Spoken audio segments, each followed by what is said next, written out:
하찮은 여군년 따위가 감히 군단장을 조사해. 당장 무릎 꿇고 빌어라. 2,000명의 장병이 지켜보는 연병장 한복판에서 중장 계급장을 단 남자가 소령에게 고함을 질렀습니다. 하지만 그는 몰랐습니다. 이여군 장교가 누구의 딸인지, 그리고 지금 이 순간 하늘에서 누가 내려오고 있는지를. 과연 이 연병장에서 무슨 일이 벌어진 걸까요? 영상 보시기 전에 구독과 좋아요 한번 눌러주시면 세상 사연에 큰 힘이 됩니다. 무료로 할 수 있는 소중한 응원, 더 좋은 이야기로 보답하겠습니다.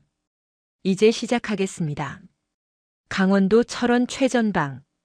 휴전선과 불과 몇 킬로미터 떨어지지 않은 곳에 제육군단 철이 삼각부대가 자리하고 있었다.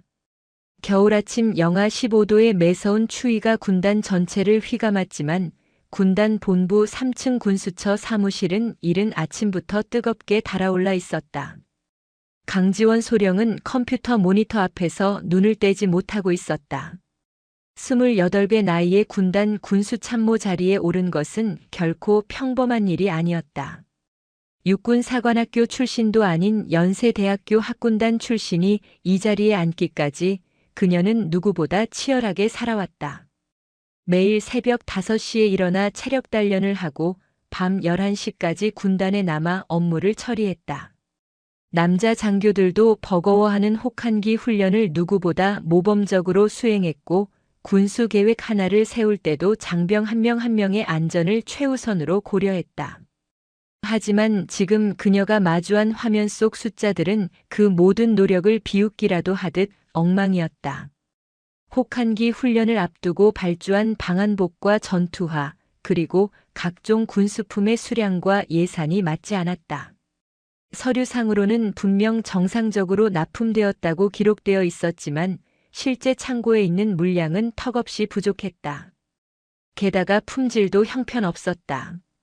장병들이 입는 방한복 안감은 찢어지기 일쑤였고 전투화 밑창은 한 달도 못 가 벗겨졌다. 강지원은 지난 3개월간 이 문제를 추적해왔다. 처음에는 단순한 행정착오라고 생각했다. 하지만 파고들수록 이것이 조직적인 비리라는 확신이 들었다. 납품업체는 군단장 한태준 중장의 육사 동기가 실소유주로 있는 곳이었고 허위 서류와 이중 장부가 곳곳에서 발견되었다. 수십억 원대의 예산이 증발한 것이다. 그 돈은 혹한기 최전방을 지키는 3,000여 명 장병들의 생명과 직결된 것이었다. 문제는 이 사실을 알리려 해도 막막하다는 점이었다. 군단 내 주요 참모들은 모두 한태준 중장의 사람들이었다. 그들은 강지원이 조사를 시작하자 노골적으로 방해했다. 문서를 요청하면 분실되었다고 했고 증거를 확보하려 하면 접근 권한이 없다며 막았다. 심지어 몇몇 선임 영관급 장교들은 강지원에게 직접 찾아와 경고했다. 강소령, 군대에서 너무 잘하려고 하면 다친다. 적당히 하고 넘어가는 것도 처세야. 이건 소령 계급이 관여할 문제가 아니야. 군단장님께 누가 되는 일이라고. 하지만 강지원은 물러서지 않았다. 그녀에게는 숨겨진 배경이 있었다.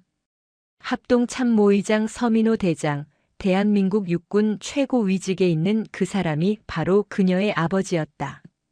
하지만 강지원은 단 한 번도 그 사실을 군단 내에서 밝힌 적이 없었다.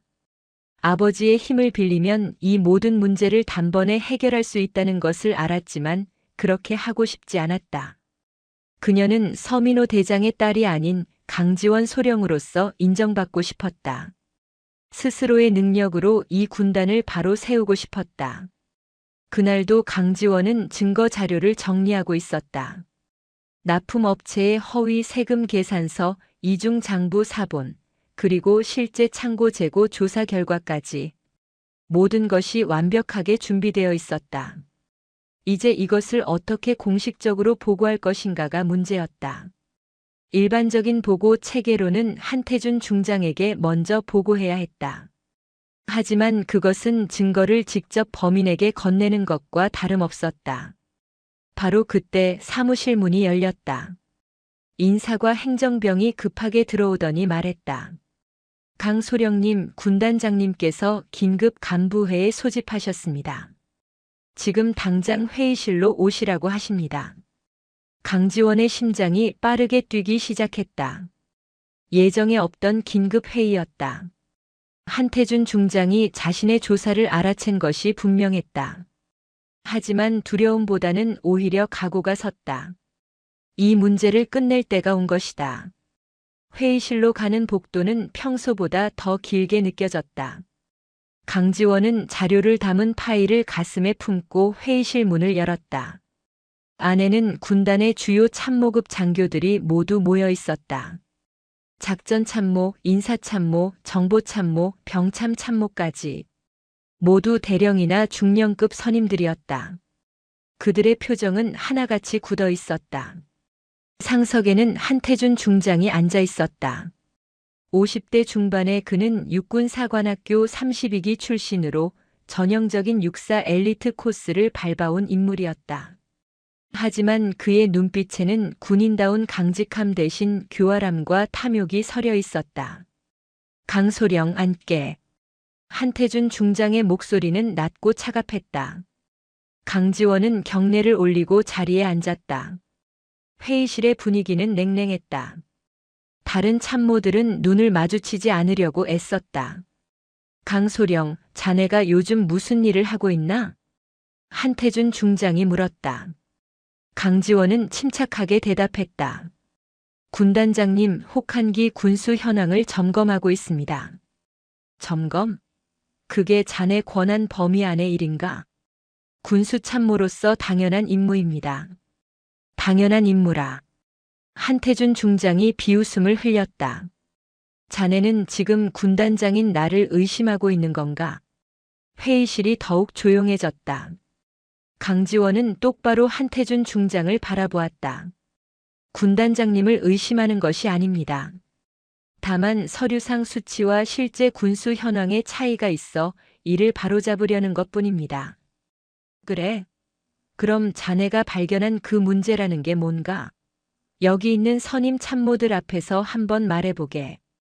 강지원은 파일을 꺼내 펼쳤다. 그 순간 한태준 중장이 벌떡 일어섰다.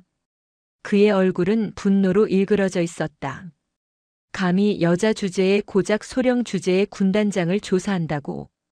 순간 회의실의 공기가 얼어붙었다. 한태준 중장은 책상을 내리쳤다. 그리고는 책상 위에 놓여있던 육중한 표창패를 집어들었다. 그것은 군단 지휘관 표창패로 두꺼운 크리스털 재질의 금속 테두리가 둘러진 물건이었다. 무게만 해도 2kg은 좋게 되어 보였다. 내 놈 같은 것이 군대를 망치는 거야. 여자 혼자 고고한 척하면서 선임들 무시하고 군단장까지 조사한다고. 한태준 중장이 강지원에게 다가왔다. 다른 참모들은 모두 고개를 숙이고 있었다. 아무도 말리지 않았다. 아니, 말릴 수 없었다. 강지원은 자리에서 일어나 차렷 자세를 취했다. 그녀는 도망치지 않았다. 한태준 중장의 손에 들린 표창패가 번쩍이는 것이 보였다. 당장 나가서 정신 재무장하고 와. 내 놈의 머릿속을 뜯어 고쳐야겠어. 그 순간 표창패가 강지원의 관자놀이를 내리쳤다. 날카로운 금속 모서리가 살갗을 파고들었다. 엄청난 충격에 강지원의 몸이 휘청거렸다. 눈앞이 하얗게 변했고 귀에서는 이명이 울렸다. 관자놀이에서 뜨거운 액체가 흘러내리는 것이 느껴졌다. 피었다. 하지만 강지원은 비명을 지르지 않았다. 그녀는 이를 악물고 다시 차렷 자세로 섰다. 피가 이마를 타고 흘러 눈가로 번졌지만 그녀는 흔들리지 않았다. 오히려 더욱 또렷한 눈빛으로 한태준 중장을 바라보았다. 경례. 강지원은 떨리는 손을 올려 경례를 붙였다. 그 모습에 한태준 중장조차 잠시 당황하는 기색을 보였다. 하지만 이내 다시 고함을 질렀다. 당장 나가. 강지원은 경례 자세를 유지한 채 뒷걸음질 쳤다. 회의실 문을 나서는 순간 그녀의 다리가 휘청거렸다. 복도 벽에 기댄 채 강지원은 천천히 주저앉았다. 피는 계속 흘렀고 시야는 점점 흐려졌다. 하지만 그녀는 악물었던 입을 열지 않았다. 이건 시작일 뿐이야. 나는 포기하지 않는다. 강지원은 흐르는 피를 닦으며 다시 일어섰다. 찢어진 자존심은 아팠지만 오히려 그 고통이 그녀를 더 강하게 만들었다. 그녀는 비틀거리는 걸음으로 의무대를 향해 걸어갔다. 이마의 상처는 꿰매야 할 정도로 깊었지만 그녀의 의지는 꺾이지 않았다. 복도를 걸으며 강지원은 생각했다. 이 군단의 부패는 한 사람의 고통으로 끝나는 것이 아니었다. 최전방을 지키는 3천여 명 장병들의 생명이 걸린 문제였다. 제대로 된 방한복 없이 영하의 날씨에서 경계 근무를 서야 하는 병사들, 불량 전투화를 신고 산악훈련을 나가야 하는 군단원들, 그들을 생각하면 이 정도 고통은 아무것도 아니었다. 의무대에 도착한 강지원은 군의관에게 간단히 상처를 꿰맸다. 7바늘이었다. 군의관은 폭행 사실을 보고해야 한다고 말했지만 강지원은 단호하게 거절했다. 아직은 때가 아니었다. 그녀에게는 계획이 있었다. 한태준 중장이 저지른 범죄를 완벽하게 입증할 수 있는 증거를 반드시 확보할 것이었다. 그날 밤 강지원은 홀로 집무실에 남아 거울을 바라보았다. 관자놀이의 흉터는 선명했다. 하지만 그녀의 눈빛은 어느 때보다 또렷했다. 이 흉터는 굴욕의 표식이 아니었다. 이것은 싸움의 시작을 알리는 전사의 상처였다. 강지원이 의무대에서 돌아온 다음 날 군단 본부는 이상할 정도로 조용했다. 복도에서 마주치는 장교들은 그녀의 이마에 감긴 붕대를 보고도 눈을 피했다. 어제 회의실에 있던 참모들은 더욱 노골적이었다. 그들은 강지원과 마주치면 급하게 방향을 바꾸거나 아예 다른 층 계단을 이용했다. 침묵의 카르텔이었다. 모두가 알고 있었지만 아무도 말하지 않았다. 강지원은 자신의 집무실로 돌아와 책상 앞에 앉았다. 컴퓨터를 켜려는데 손이 떨렸다. 폭행당한 충격보다 더 큰 것은 이 고립감이었다. 28배 나이에 소령 계급장을 달고 최전방 군단의 군수참모가 되었을 때 그녀는 자신이 해낼 수 있다고 믿었다. 하지만 지금 이 순간 그녀는 완전히 혼자였다. 점심시간이 되었다. 강지원은 평소처럼 간부 식당으로 향했다. 식당에 들어서자 웅성거리던 대화 소리가 뚝 끊겼다. 그녀가 식판을 들고 자리를 찾자 함께 앉아있던 중령급 장교들이 슬그머니 자리를 떴다. 빈 테이블에 홀로 앉아 밥을 먹는데 음식이 목으로 넘어가지 않았다. 바로 그때였다. 누군가 그녀의 맞은편에 식판을 내려놓았다. 고개를 들어보니 40대 중반쯤 되어 보이는 상사 계급장을 단 부사관이 앉아 있었다. 김성호 상사였다. 그는 군수처에서 실무를 담당하는 군수 담당관으로 20년 넘게 군 생활을 해온 베테랑이었다. 소령님 식사하십시오. 김성호 상사의 목소리는 차분했다. 강지원은 그를 바라보았다. 그의 얼굴에는 주름이 깊게 패여 있었고 눈가에는 세월의 흔적이 역력했다. 하지만 그 눈빛만큼은 또렷했다. 상사님께서는 괜찮으십니까? 강지원이 조심스럽게 물었다. 지금 자신과 함께 앉아 있다는 것은 한태준 중장의 눈밖에 날 수 있다는 뜻이었다. 김성호 상사는 담담하게 대답했다. 저는 이등병 때부터 최전방만 22년째입니다. 이제 와서 두려운 것은 없습니다. 그의 말투에는 흔들림이 없었다. 강지원은 그제야 조금 안도했다. 적어도 자신이 완전히 혼자는 아니라는 사실이 위안이 되었다. 식사를 마치고 돌아가려는데 김성호 상사가 낮은 목소리로 말했다. 소령님, 오후 6시에 제3군수창고로 오십시오. 혼자서요. 강지원은 고개를 끄덕였다. 김성호 상사는 더 이상 아무 말 없이 자리를 떴다. 오후 내내 강지원은 업무를 처리하며 시계를 바라보았다. 시간이 유난히 느리게 갔다. 6시가 가까워지자 그녀는 집무실을 나섰다. 제3군수창고는 군단 본부에서 500m쯤 떨어진 외진 곳에 있었다. 주로 오래된 장비나 문서를 보관하는 곳이라 사람들의 발길이 뜸했다. 어둠이 내린 창고 입구에는 김성호 상사가 서 있었다. 그는 주변을 살핀 후 강지원을 안으로 안내했다. 창고 안은 습기 찬 냄새가 진동했다. 오래된 목재 선반에는 먼지가 수북이 쌓여 있었다. 김성호 상사는 창고 깊숙한 곳으로 걸어갔다. 그리고는 선반 뒤에 숨겨둔 낡은 군용 가방을 꺼냈다. 가방을 열자 안에는 두툼한 서류 뭉치들이 들어있었다. 소령님, 이것이 제가 지난 3년간 모은 자료입니다. 김성호 상사의 목소리에는 무게가 실려 있었다. 강지원은 서류를 하나씩 펼쳐보았다. 그것은 놀라운 기록들이었다. 납품업체와 실제 지급 물품의 차이, 허위로 작성된 검수 서류, 예산 집행 내역과 실제 지출의 불일치, 그리고 가장 결정적으로 한태준 중장과 납품업체 대표 사이의 금전 거래 내역까지. 상사님, 이걸 어떻게? 제가 군수 업무를 20년 넘게 했습니다. 한 중장이 부임하고 나서부터 뭔가 이상하다는 걸 눈치챘습니다. 처음에는 확신이 서지 않았습니다. 하지만 하나씩 추적하다 보니 이게 조직적인 범죄라는 걸 알게 되었습니다. 김성호 상사는 계속해서 설명했다. 한태준 중장이 부임한 것은 3년 전이었다.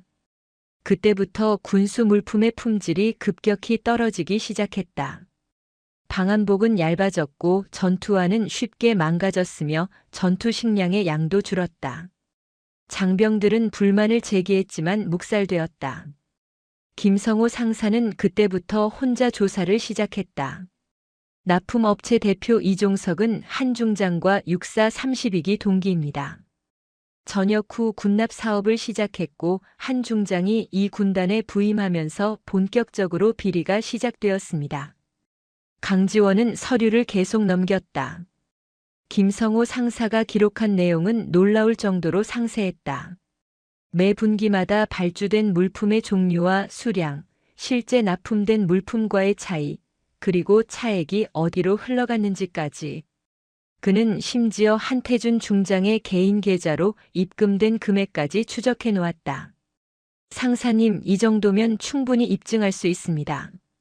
그런데 왜 지금까지 보고하지 않으셨습니까? 김성호 상사는 쓴웃음을 지었다. 소령님, 부사관이 중장을 고발한다? 그게 가능하다고 보십니까? 제가 이 자료를 가지고 군단 감찰실에 가면 도착하기도 전에 제가 먼저 영창에 갈 겁니다. 명령 불복종, 상관 모독, 허위 사실 유포 같은 죄목을 뒤집어 씌우는 건 일도 아닙니다. 강지원은 그의 말이 맞다는 것을 알았다. 군대는 계급 사회였다. 아무리 정당한 문제 제기라도 계급이 낮으면 목소리를 낼 수 없었다. 특히 군단장이라는 절대 권력 앞에서는 더욱 그랬다. 그래서 소령님을 기다렸습니다. 김성호 상사가 강지원을 똑바로 바라보았다. 소령님은 다릅니다. 영관급 장교이고 군단 참모입니다. 그리고 무엇보다 이 문제를 끝까지 파고들 용기가 있으십니다. 어제 회의실에서 있었던 일 다들 못 본 척했지만 저는 봤습니다. 소령님이 맞고도 굴복하지 않는 걸 봤습니다. 강지원의 가슴이 뜨거워졌다. 22년 동안 묵묵히 자리를 지켜온 이 부사관이 혼자서 위험을 감수하며 증거를 모아온 이 사람이 자신을 믿고 기다려준 것이다. 상사님, 이 자료면 충분합니다. 제가 반드시 이 문제를 해결하겠습니다. 소령님, 조심하십시오. 한 중장은 위험한 사람입니다. 자신의 이익을 위해서라면 뭐든 합니다. 어제 소령님을 폭행한 것도 경고였습니다. 다음에는 더 심할 겁니다. 알고 있습니다. 하지만 물러설 수 없습니다. 강지원은 서류 뭉치를 가방에 넣었다. 무게가 상당했다. 하지만 이것은 단순한 종이 뭉치가 아니었다. 이것은 3천여 명 장병들의 생명을 지킬 수 있는 무기였다. 창고를 나서려는데 김성호 상사가 다시 말했다. 소령님, 한 가지만 더 말씀드리겠습니다. 이 군단의 비리는 한 명의 군인만 다치는 것으로 끝나지 않습니다. 작년 겨울 불량 방한복 때문에 동상에 걸린 병사가 12명이었습니다. 그중 2명은 손가락을 절단해야 했습니다. 불량 전투화 때문에 행군 중 발목을 다친 병사는 28명이었습니다. 이건 단순한 부정부패가 아닙니다. 이건 살인입니다. 강지원은 고개를 끄덕였다. 그녀의 결심은 더욱 확고해졌다. 그날 밤 강지원은 자신의 숙소에서 밤을 새웠다. 김성호 상사가 준 자료를 하나하나 분석했다. 납품 계약서, 세금 계산서, 검수 보고서, 입출고 내역, 그리고 은행 거래 내역까지 모든 것이 맞물렸다. 한태준 중장과 이종석은 치밀하게 계획을 세웠다. 서류상으로는 정상적인 거래처럼 보이게 만들었지만 실제로는 질 낮은 제품을 납품하고 차액을 챙겼다. 강지원은 계산기를 두드렸다. 지난 3년간 빼돌린 금액은 무려 78억 원이었다. 그 돈이면 군단 전체에 최신 방한 장비를 지급하고도 남을 금액이었다. 하지만 그 돈은 한태준 중장과 이종석의 주머니로 들어갔고 최전방 장병들은 추위에 떨어야 했다. 새벽 4시가 넘어서야 강지원은 모든 분석을 마쳤다. 그녀는 증거 자료를 USB에 복사하고 원본은 안전한 곳에 숨겼다. 이제 문제는 이것을 어떻게 공식화하느냐였다. 일반적인 보고 체계로는 불가능했다. 군단장에게 보고하는 것은 자살 행위나 다름없었다. 그렇다고 야전군 본부에 직접 보고하는 것도 위험했다. 증거가 사라질 수 있었다. 강지원은 책상 서랍을 열었다. 그 안에는 오래전 아버지가 준 비상 연락망이 적힌 수첩이 있었다. 서민호 대장 합동 참모의장. 하지만 그녀는 그 수첩을 다시 서랍에 넣었다. 아직은 아니었다. 그녀는 아버지의 힘을 빌리지 않고 이 문제를 해결하고 싶었다. 창밖으로 동이 트기 시작했다. 강지원은 다시 군복을 입고 거울을 바라보았다. 이마의 붕대는 여전했다. 하지만 그녀의 눈빛은 어제보다 더 강했다. 그녀에게는 이제 무기가 있었다. 김성호 상사가 3년간 모은 증거, 그리고 함께 싸울 동지. 이제 반격을 시작할 때였다. 혹한기 훈련이 시작된 지 일주일이 지났다. 영하 20도를 오르내리는 혹독한 추위 속에서 군단 전체가 전투 태세를 유지하고 있었다. 그리고 금요일 오전 10시 군단 연병장에서 훈련 강평회가 예정되어 있었다. 강지원은 전날 밤을 꼬박 세워 군수 개선 계획서를 작성했다. 김성호 상사가 제공한 증거 자료를 바탕으로 현재의 군수 체계 문제점과 개선 방안을 정리했다. 물론 직접적으로 한태준 중장의 비리를 명시할 수는 없었다.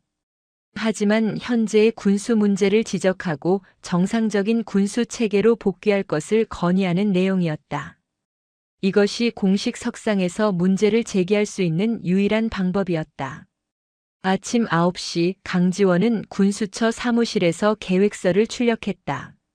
25페이지 분량의 보고서였다. 그녀는 보고서를 투명 파일에 넣고 연병장으로 향했다. 복도에서 김성호 상사와 마주쳤다. 소령님, 정말 하시겠습니까? 김성호 상사의 목소리에는 걱정이 묻어났다. 강지원은 고개를 끄덕였다. 상사님께서 3년간 모은 자료입니다. 이제 빛을 봐야 합니다. 한 중장이 가만히 있지 않을 겁니다. 알고 있습니다. 하지만 더 이상 미룰 수 없습니다. 강지원은 연병장으로 걸어갔다. 이마의 붕대는 이제 떼어냈지만 관자놀이의 흉터는 여전히 선명했다. 그 흉터를 보는 사람마다 고개를 돌렸지만 강지원은 개의치 않았다. 연병장에는 이미 2천여 명의 장병이 집결해 있었다. 혹한기 훈련에 참가한 주요 군단원들이었다. 그들은 추위에 떨며 도열해 있었다. 방한복을 입고 있었지만 바람이 뚫고 들어왔다. 불량 방한복의 문제였다. 강지원은 그 모습을 보며 이를 악물었다. 단상 위에는 군단의 주요 지휘관들이 자리했다. 한태준 중장이 중앙에 앉아 있었고 좌우로 각 사단장과 참모들이 배치되어 있었다. 강지원은 참모석 맨 끝에 자리를 잡았다. 강평회가 시작되었다. 먼저 작전 참모가 훈련 경과를 보고했다. 이어서 각 사단장들이 부대별 훈련 성과를 발표했다. 1시간가량 진행된 후 군수부문 보고 순서가 되었다. 한태준 중장이 강지원을 바라보았다. 그의 눈빛에는 경고가 담겨 있었다. 하지만 강지원은 자리에서 일어났다. 그녀는 단상으로 걸어갔다. 2천여 명의 시선이 그녀에게 쏠렸다. 군수참모 강지원 소령, 혹한기 훈련 군수 현황 및 개선 방안을 보고하겠습니다. 강지원의 목소리는 떨리지 않았다. 그녀는 준비한 보고서를 펼쳤다. 근본 혹한기 훈련 기간 중 군수 분야에서 다수의 문제점이 확인되었습니다. 첫째, 방한복의 품질이 기준에 미달하여 장병들의 체온 유지에 어려움이 있었습니다. 둘째, 전투화의 내구성 부족으로 훈련 중 부상자가 발생했습니다. 셋째, 전투 식량의 수량이 계획 대비 부족하여. 강지원이 보고를 이어가는데 한태준 중장이 벌떡 일어났다. 잠깐. 연병장 전체가 조용해졌다. 한태준 중장은 단상 중앙으로 걸어왔다. 그의 얼굴은 분노로 일그러져 있었다. 강소령, 지금 무슨 보고를 하는 건가? 훈련 군수 현황과 개선 방안입니다. 개선 방안? 자네가 지금 군단 군수 체계에 문제가 있다고 말하는 건가? 그렇습니다. 현재의 군수 체계는. 그 순간 한태준 중장이 강지원의 손에서 보고서를 낚아챘다. 그는 보고서를 대강 훑어보았다.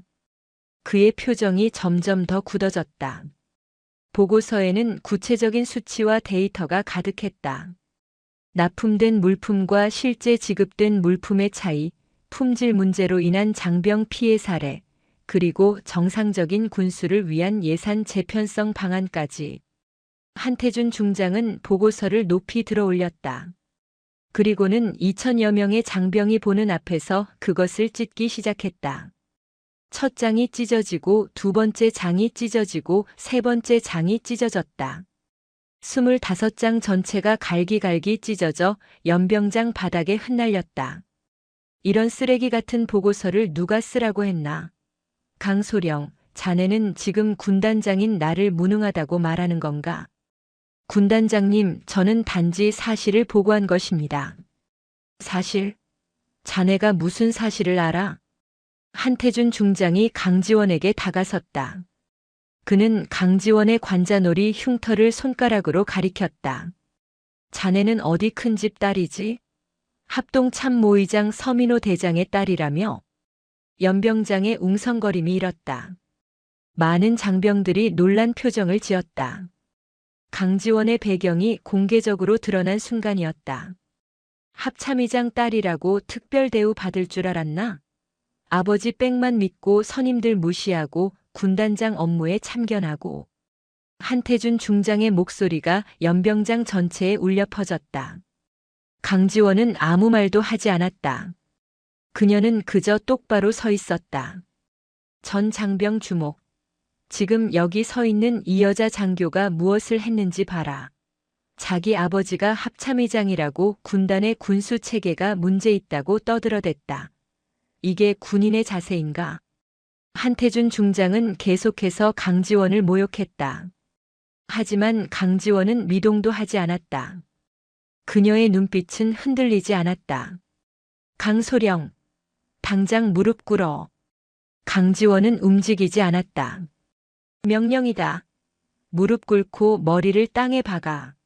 내 놈의 오만함을 전 장병 앞에서 반성해. 여전히 강지원은 움직이지 않았다. 한태준 중장의 얼굴이 불그락푸르락 변했다. 군인이 명령을 거부하나 당장 무릎 꿇으라고. 그 순간 연병장 대열 속에서 한 명의 부사관이 앞으로 나섰다. 김성호 상사였다. 그는 우렁찬 목소리로 외쳤다. 군단장님, 강소령님의 보고는 정당합니다.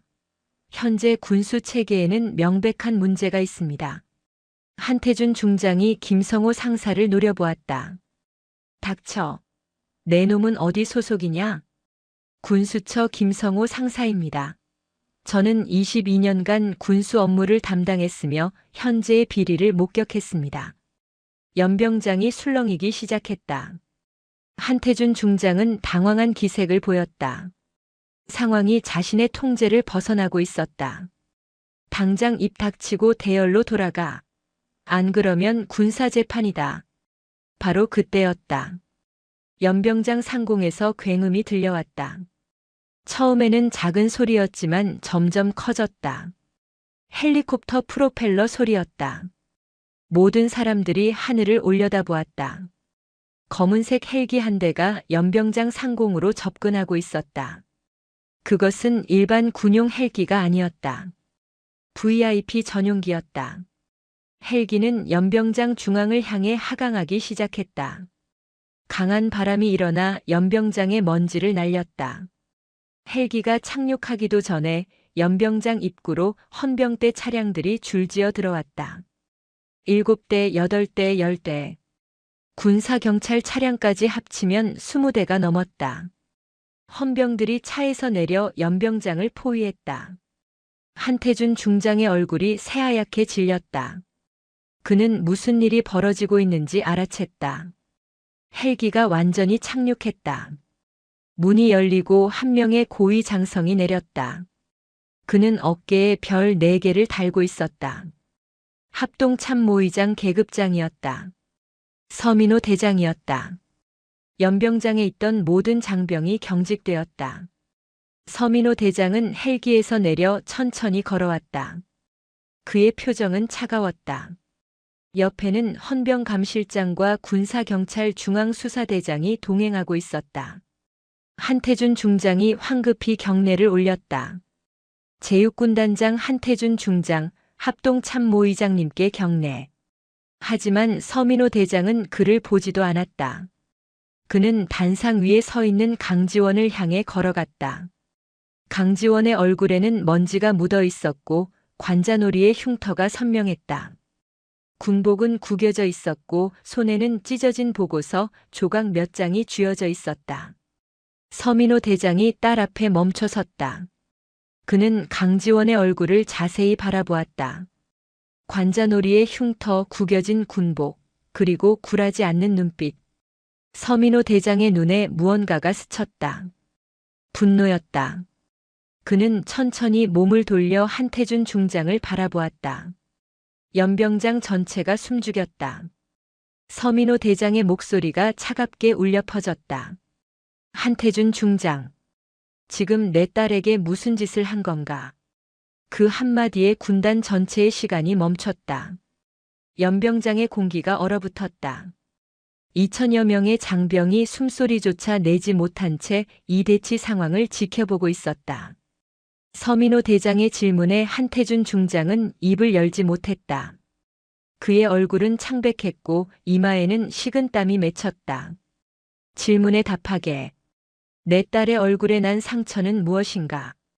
서민호 대장의 목소리는 낮았지만 그 안에는 억눌린 분노가 담겨 있었다. 한태준 중장이 더듬거리며 대답했다. 그것은 총장님 훈련 중 발생한 사고입니다. 사고? 서민호 대장이 한 걸음 다가섰다. 그는 한태준 중장보다 한 뼘은 더 컸고 그 존재감은 압도적이었다. 군단장이 소령을 표창패로 구타한 것이 사고인가? 한태준 중장의 눈이 커졌다. 서민호 대장이 이미 모든 것을 알고 있다는 뜻이었다. 하지만 한태준 중장은 끝까지 발뺌하려 했다.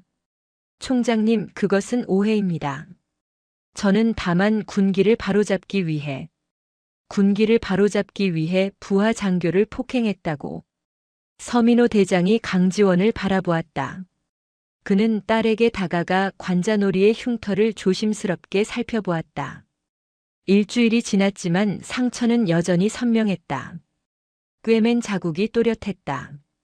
지원아. 서민호 대장이 처음으로 딸을 이름으로 불렀다. 강지원은 차렷 자세를 유지한 채 대답했다. 예, 총장님. 고생했다. 잘 견뎌줘서 고맙다. 그 한마디에 강지원의 눈가가 붉어졌다. 하지만 그녀는 눈물을 흘리지 않았다. 서민호 대장은 다시 한태준 중장을 향해 돌아섰다. 한 중장, 자네는 지금 대한민국 육군 장성으로서 부하를 폭행했다. 그것도 정당한 업무 수행 중인 참모 장교를. 이것이 첫 번째 죄목이다. 한태준 중장이 변명하려 했지만 서민호 대장이 손을 들어 막았다. 아직 끝나지 않았네. 내가 여기 온 이유는 단순한 폭행 사건 때문이 아니야. 서민호 대장이 헌병 감실장에게 고개를 끄덕이자 실장이 서류 가방을 열어 두꺼운 파일을 꺼냈다. 서민호 대장은 그것을 받아들고 천천히 펼쳤다. 지난 3년간 제육군단의 군수 예산 집행 내역이다. 총액 78억 원이 사라졌다. 납품된 것으로 기록된 물품들은 실제로 창고에 없거나 있어도 품질이 기준에 한참 못 미친다. 그 차액은 어디로 간 건가? 한태준 중장의 얼굴이 흑빛으로 변했다. 그는 아무 말도 하지 못했다. 바로 그때 대열 속에서 김성호 상사가 다시 앞으로 나섰다. 그는 우렁찬 목소리로 보고했다. 합동참모의장님, 군수처 김성호 상사 긴급 보고 드리겠습니다. 서민호 대장이 김성호 상사를 바라보았다. 김성호 상사는 흔들림 없는 목소리로 말을 이었다. 강지원 소령님의 관자놀이 상처는 일주일 전 군단 간부회의 중 한태준 군단장이 지휘관 표창패로 폭행하여 발생한 것입니다. 당시 회의실에는 군단의 모든 주요 참모들이 있었으며 저는 그날 회의실 밖에서 이 장면을 목격했습니다. 연병장의 웅성거림이 일었다. 김성호 상사는 계속했다. 한태준 군단장이 강 소령님을 폭행한 이유는 강 소령님이 군단 군수 비리를 조사했기 때문입니다. 저는 지난 3년간 이 비리의 증거를 수집해왔습니다. 김성호 상사는 품속에서 봉투 하나를 꺼냈다. 그 안에는 USB 메모리가 들어있었다. 그는 그것을 서민호 대장에게 전달하기 위해 단상으로 올라왔다. 이 안에 모든 증거가 있습니다. 납품업체와의 허위 계약서, 이중장부, 불법 리베이트 수수 내역, 그리고 한태준 군단장의 개인 계좌 입금 기록까지 전부 있습니다. 서민호 대장이 USB를 받았다. 그는 옆에 있던 헌병감 실장에게 건넸고 실장은 즉시 노트북을 꺼내 내용을 확인하기 시작했다. 몇 분간의 침묵이 흘렀다. 헌병감 실장의 얼굴이 점점 굳어졌다. 총장님 확인했습니다. 증거가 명확합니다. 서민호 대장은 고개를 끄덕였다. 그는 다시 한태준 중장을 바라보았다. 한 중장, 이제 할 말이 있나? 한태준 중장은 무너져 내리는 사람처럼 보였다. 하지만 그는 끝까지 발악했다. 총장님, 이것은 함정입니다. 저 여자가 저를 모함하기 위해 꾸민 일입니다. 아버지가 합참의장이라고 이런 식으로. 그만. 서민호 대장의 목소리가 연병장을 진동했다. 2000여 명의 장병 모두가 그 기세에 움찔했다. 한태준 중장, 자네는 지금까지 3가지 중대한 범죄를 저질렀다. 첫째, 부하 장교에 대한 폭행. 둘째, 군 예산 횡령 및 뇌물 수수. 셋째, 비리 은폐를 위한 직권 남용. 서민호 대장은 한 걸음 한 걸음 한태준 중장에게 다가갔다. 하지만 자네의 가장 큰 죄는 따로 있네. 자네는 최전방을 지키는 3000여 명 장병들의 생명을 담보로 사익을 취했다. 작년 겨울 불량 방한복 때문에 12명의 병사가 동상에 걸렸다. 그중 2명은 손가락을 잃었다. 불량 전투화 때문에 28명이 다쳤다. 이것이 자네가 저지른 진짜 범죄다. 한태준 중장의 얼굴에서 모든 혈기가 빠져나갔다. 그는 더 이상 할 말이 없었다. 서민호 대장이 헌병 감실장을 바라보며 명령했다. 체포하게. 예, 총장님. 헌병 감실장의 지시에 따라 헌병 4명이 단상으로 올라왔다. 그들은 한태준 중장에게 다가갔다. 한태준 중장이 뒤로 물러서려 했지만 헌병들은 정확하게 그를 제압했다. 수갑이 그의 손목에 채워졌다. 한태준 중장, 군형법 제62조 직권남용, 제134조 뇌물수수, 특가법상 폭행 혐의로 긴급 체포한다.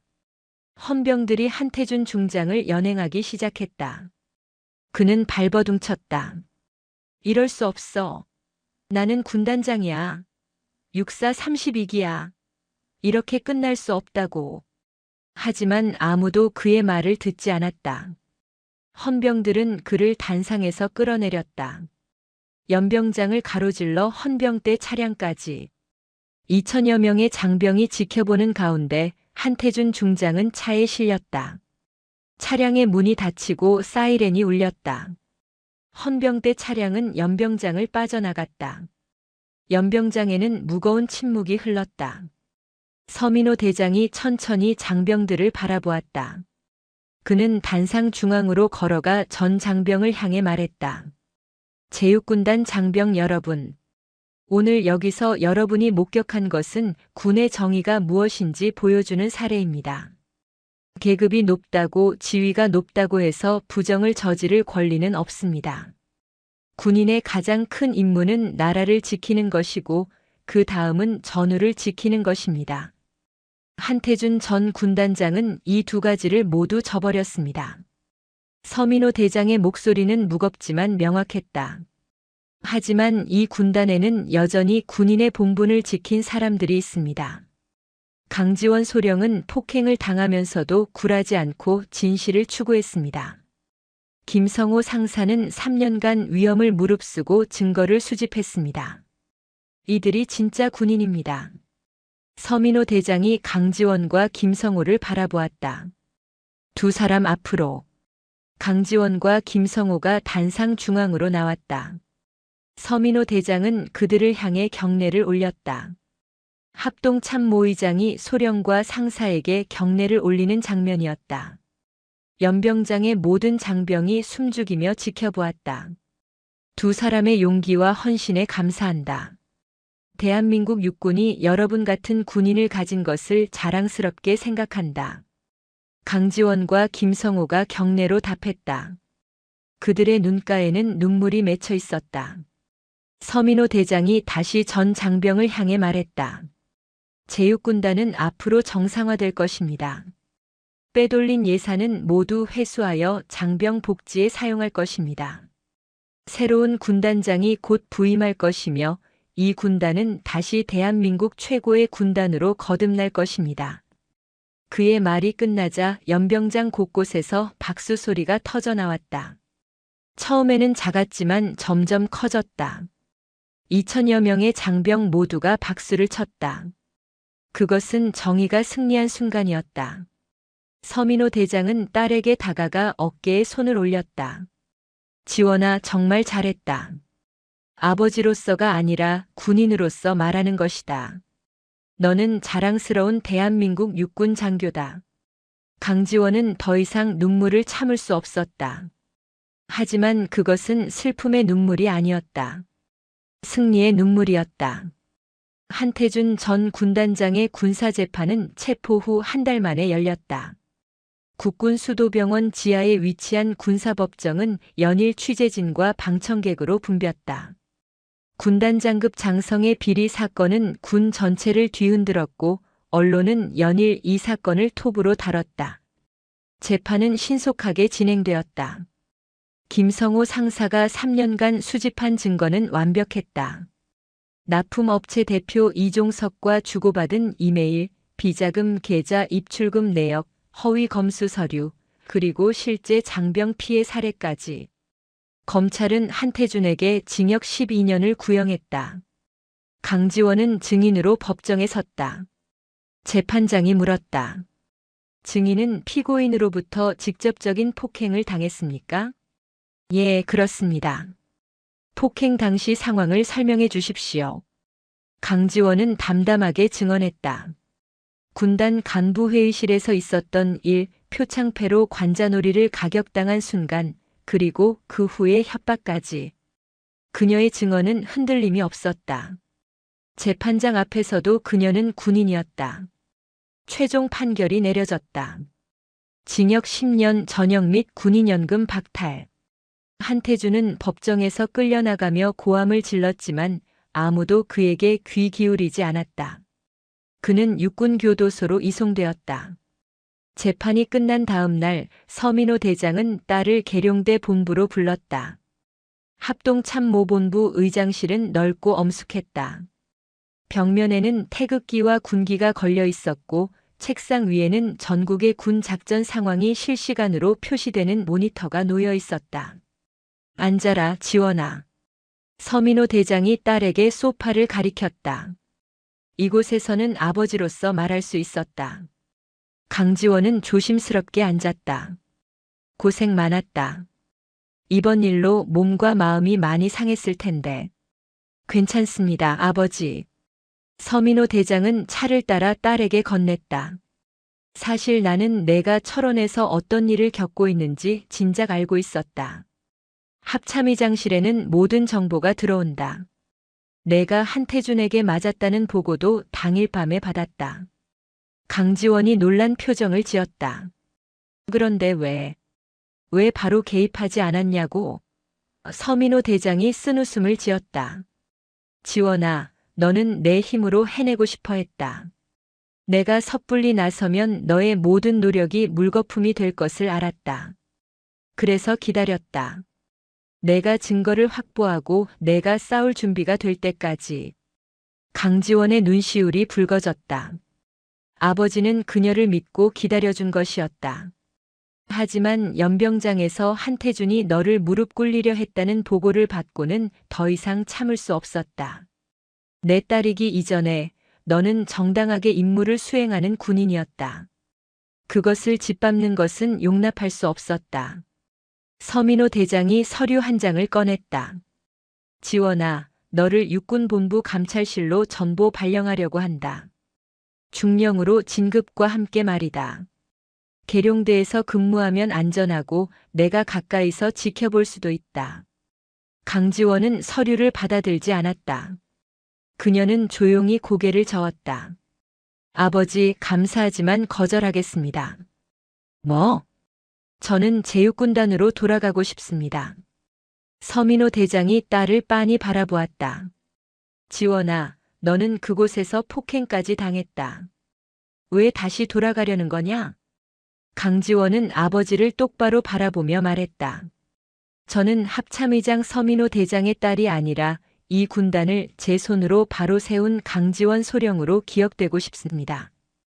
일을 시작한 곳에서 끝을 봐야 합니다. 제육군단의 정상화는 아직 끝나지 않았습니다. 서민호 대장은 한참 동안 딸을 바라보았다. 그리고는 천천히 고개를 끄덕였다. 그래, 알겠다. 하지만 한 가지 조건이 있다. 말씀하십시오. 중령 진급은 받아라. 내가 이룬 성과는 정당하게 인정받아야 한다. 강지원은 잠시 망설이다가 고개를 숙였다. 알겠습니다, 아버지. 일주일 후 강지원은 중령 계급장을 달고 제육군단으로 복귀했다. 군단은 그새 많이 달라져 있었다. 새로운 군단장이 부임했고 한태준의 측근들은 모두 전출되었다. 그리고 무엇보다 장병들의 표정이 달라져 있었다. 강지원이 군단 정문을 들어서자 군수처 앞에 김성호 상사가 서 있었다. 그는 환한 미소를 지으며 경례를 올렸다. 중령님, 복귀를 환영합니다. 상사님, 그동안 어떻게 지내셨습니까? 덕분에 잘 지냈습니다. 중령님을 기다리고 있었습니다. 두 사람은 함께 군수처 사무실로 걸어갔다. 사무실에는 새로운 컴퓨터와 장비들이 설치되어 있었다. 김성호 상사가 설명했다. 야전군에서 특별 예산을 배정받았습니다. 비리로 빼돌린 78억 원을 전액 회수했고 추가로 30억 원이 더 지원되었습니다. 이제 제대로 된 군수 체계를 구축할 수 있습니다. 강지원은 컴퓨터를 켜고 군수 현황을 확인했다. 새로운 방한복 3,000벌이 입고되어 있었다. 최신형 전투화 4,000켤레, 혹한기 침낭 3,000개, 그리고 각종 군수품들이 창고를 가득 채우고 있었다. 상사님, 이제 시작입니다. 우리가 꿈꾸던 군수 체계를 만들어 봅시다. 예, 중령님. 그로부터 2달 동안 강지원과 김성호는 밤낮 없이 일했다. 비리에 연루된 납품 업체들을 모두 배제하고 투명한 입찰 절차를 확립했다. 군수품의 품질 검수 기준을 강화하고 장병들의 피드백을 실시간으로 반영하는 시스템을 구축했다. 창고 관리도 전산화하여 한 푼, 한 개의 물품도 정확하게 추적할 수 있게 되었다. 장병들의 반응은 즉각적이었다. 새로운 방한복은 영하 20도에서도 따뜻했고 전투화는 험한 산악 지형에서도 끄떡없었다. 더 이상 동상에 걸리는 병사도 불량 장비 때문에 다치는 병사도 없었다. 12월 중순 대규모 혹한기 훈련이 시작되었다. 군단 예하 수색대대가 북방 한계선 인근 산악 지역에서 이틀간 생존 훈련을 실시하기로 했다. 강지원은 군수 지원 책임자로서 훈련에 동행했다. 훈련 이틀째 되는 날 예상치 못한 폭설이 쏟아졌다. 기상청 예보에도 없던 이변이었다. 수색대대 1개 소대가 고립되었다는 보고가 들어왔다.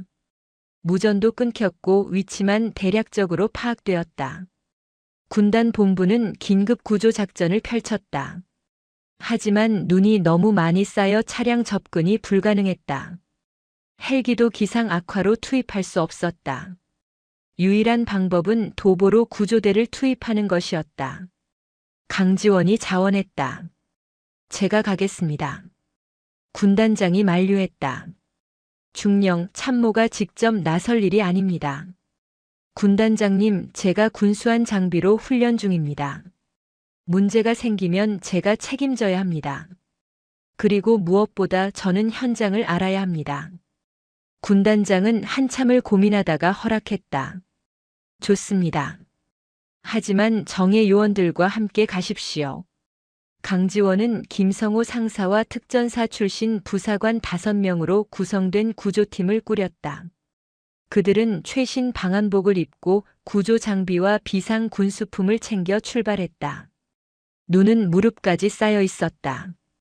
영하 25도의 살을 애는 추위 속에서 그들은 6시간을 행군했다. GPS로 고립된 소대의 위치를 추적하며 산을 올랐다. 강지원은 한 번도 뒤처지지 않았다. 오히려 앞장서서 길을 열었다. 마침내 그들은 고립된 소대를 발견했다. 12명의 병사들이 임시 대피소를 만들고 웅크리고 있었다. 그들은 지친 표정이었지만 새로 지급받은 방한 장비 덕분에 동상 환자는 없었다. 중령님, 병사들이 구조대를 보고 안도의 표정을 지었다. 강지원은 그들에게 비상식량과 따뜻한 물을 나눠주었다. 모두 무사합니까? 예, 중령님. 방한복이 정말 좋습니다. 이 추위에도 버틸 수 있었습니다. 강지원은 병사들의 상태를 하나하나 확인했다. 다행히 모두 건강했다.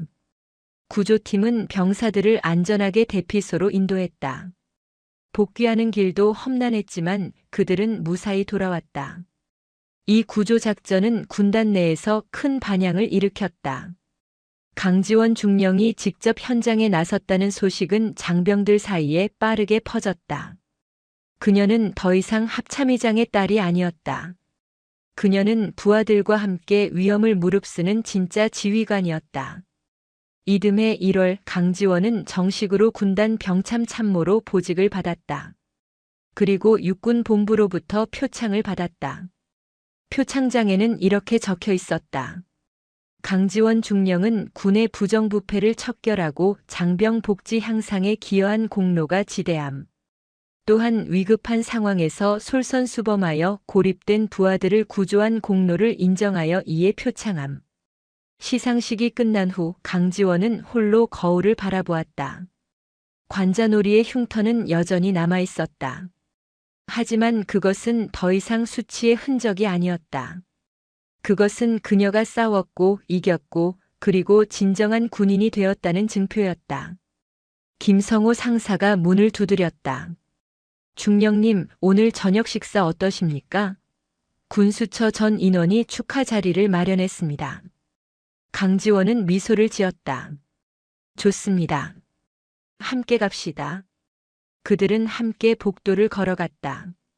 창밖으로는 눈이 내리고 있었다. 하지만 이제 그 눈은 위협이 아니었다.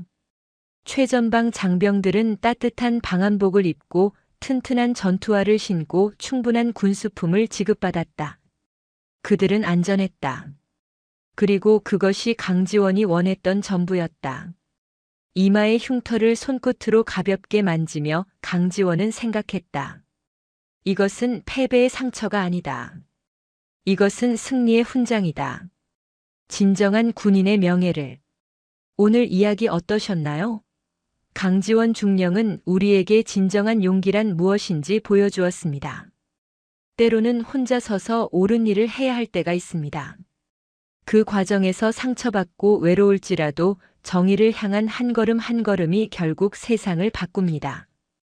여러분의 관자놀이에도 보이지 않는 흉터가 있다면 그것은 패배의 증거가 아니라 용기의 훈장입니다. 다음 이야기도 기대해 주세요. 감사합니다. 영상이 재미있으셨다면 구독과 좋아요, 댓글까지 부탁드리고 오늘도 건강하고 행복한 하루 되시길 바랍니다. 여기가 공사판이야? 여군년이 흑투성이로 돌아다녀? 당장 내 눈앞에서 꺼져! 철원 최전방 경계초소 한 대령이 흙 묻은 여군 장교를 향해 쏟아낸 모욕의 언어들. 하지만 사흘 뒤 그는 자신의 인생이 끝나는 순간을 맞이하게 됩니다. 과연 그 여군의 정체는 무엇이었을까요? 지금부터 시작합니다. 영상 보시기 전에 구독과 좋아요 한번 눌러주시면 세상 사연에 큰 힘이 됩니다. 무료로 할 수 있는 소중한 응원, 더 좋은 이야기로 보답하겠습니다. 이제 시작하겠습니다. 철원 최전방을 감시하는 육군 제6군단 예하 제15기계 화보병사단의 정문. 신임 군단장의 부임을 사흘 앞둔 이곳은 긴장감이 감돌았다. 제구 연대장 박현수 대령의 신경은 날카롭게 서 있었다.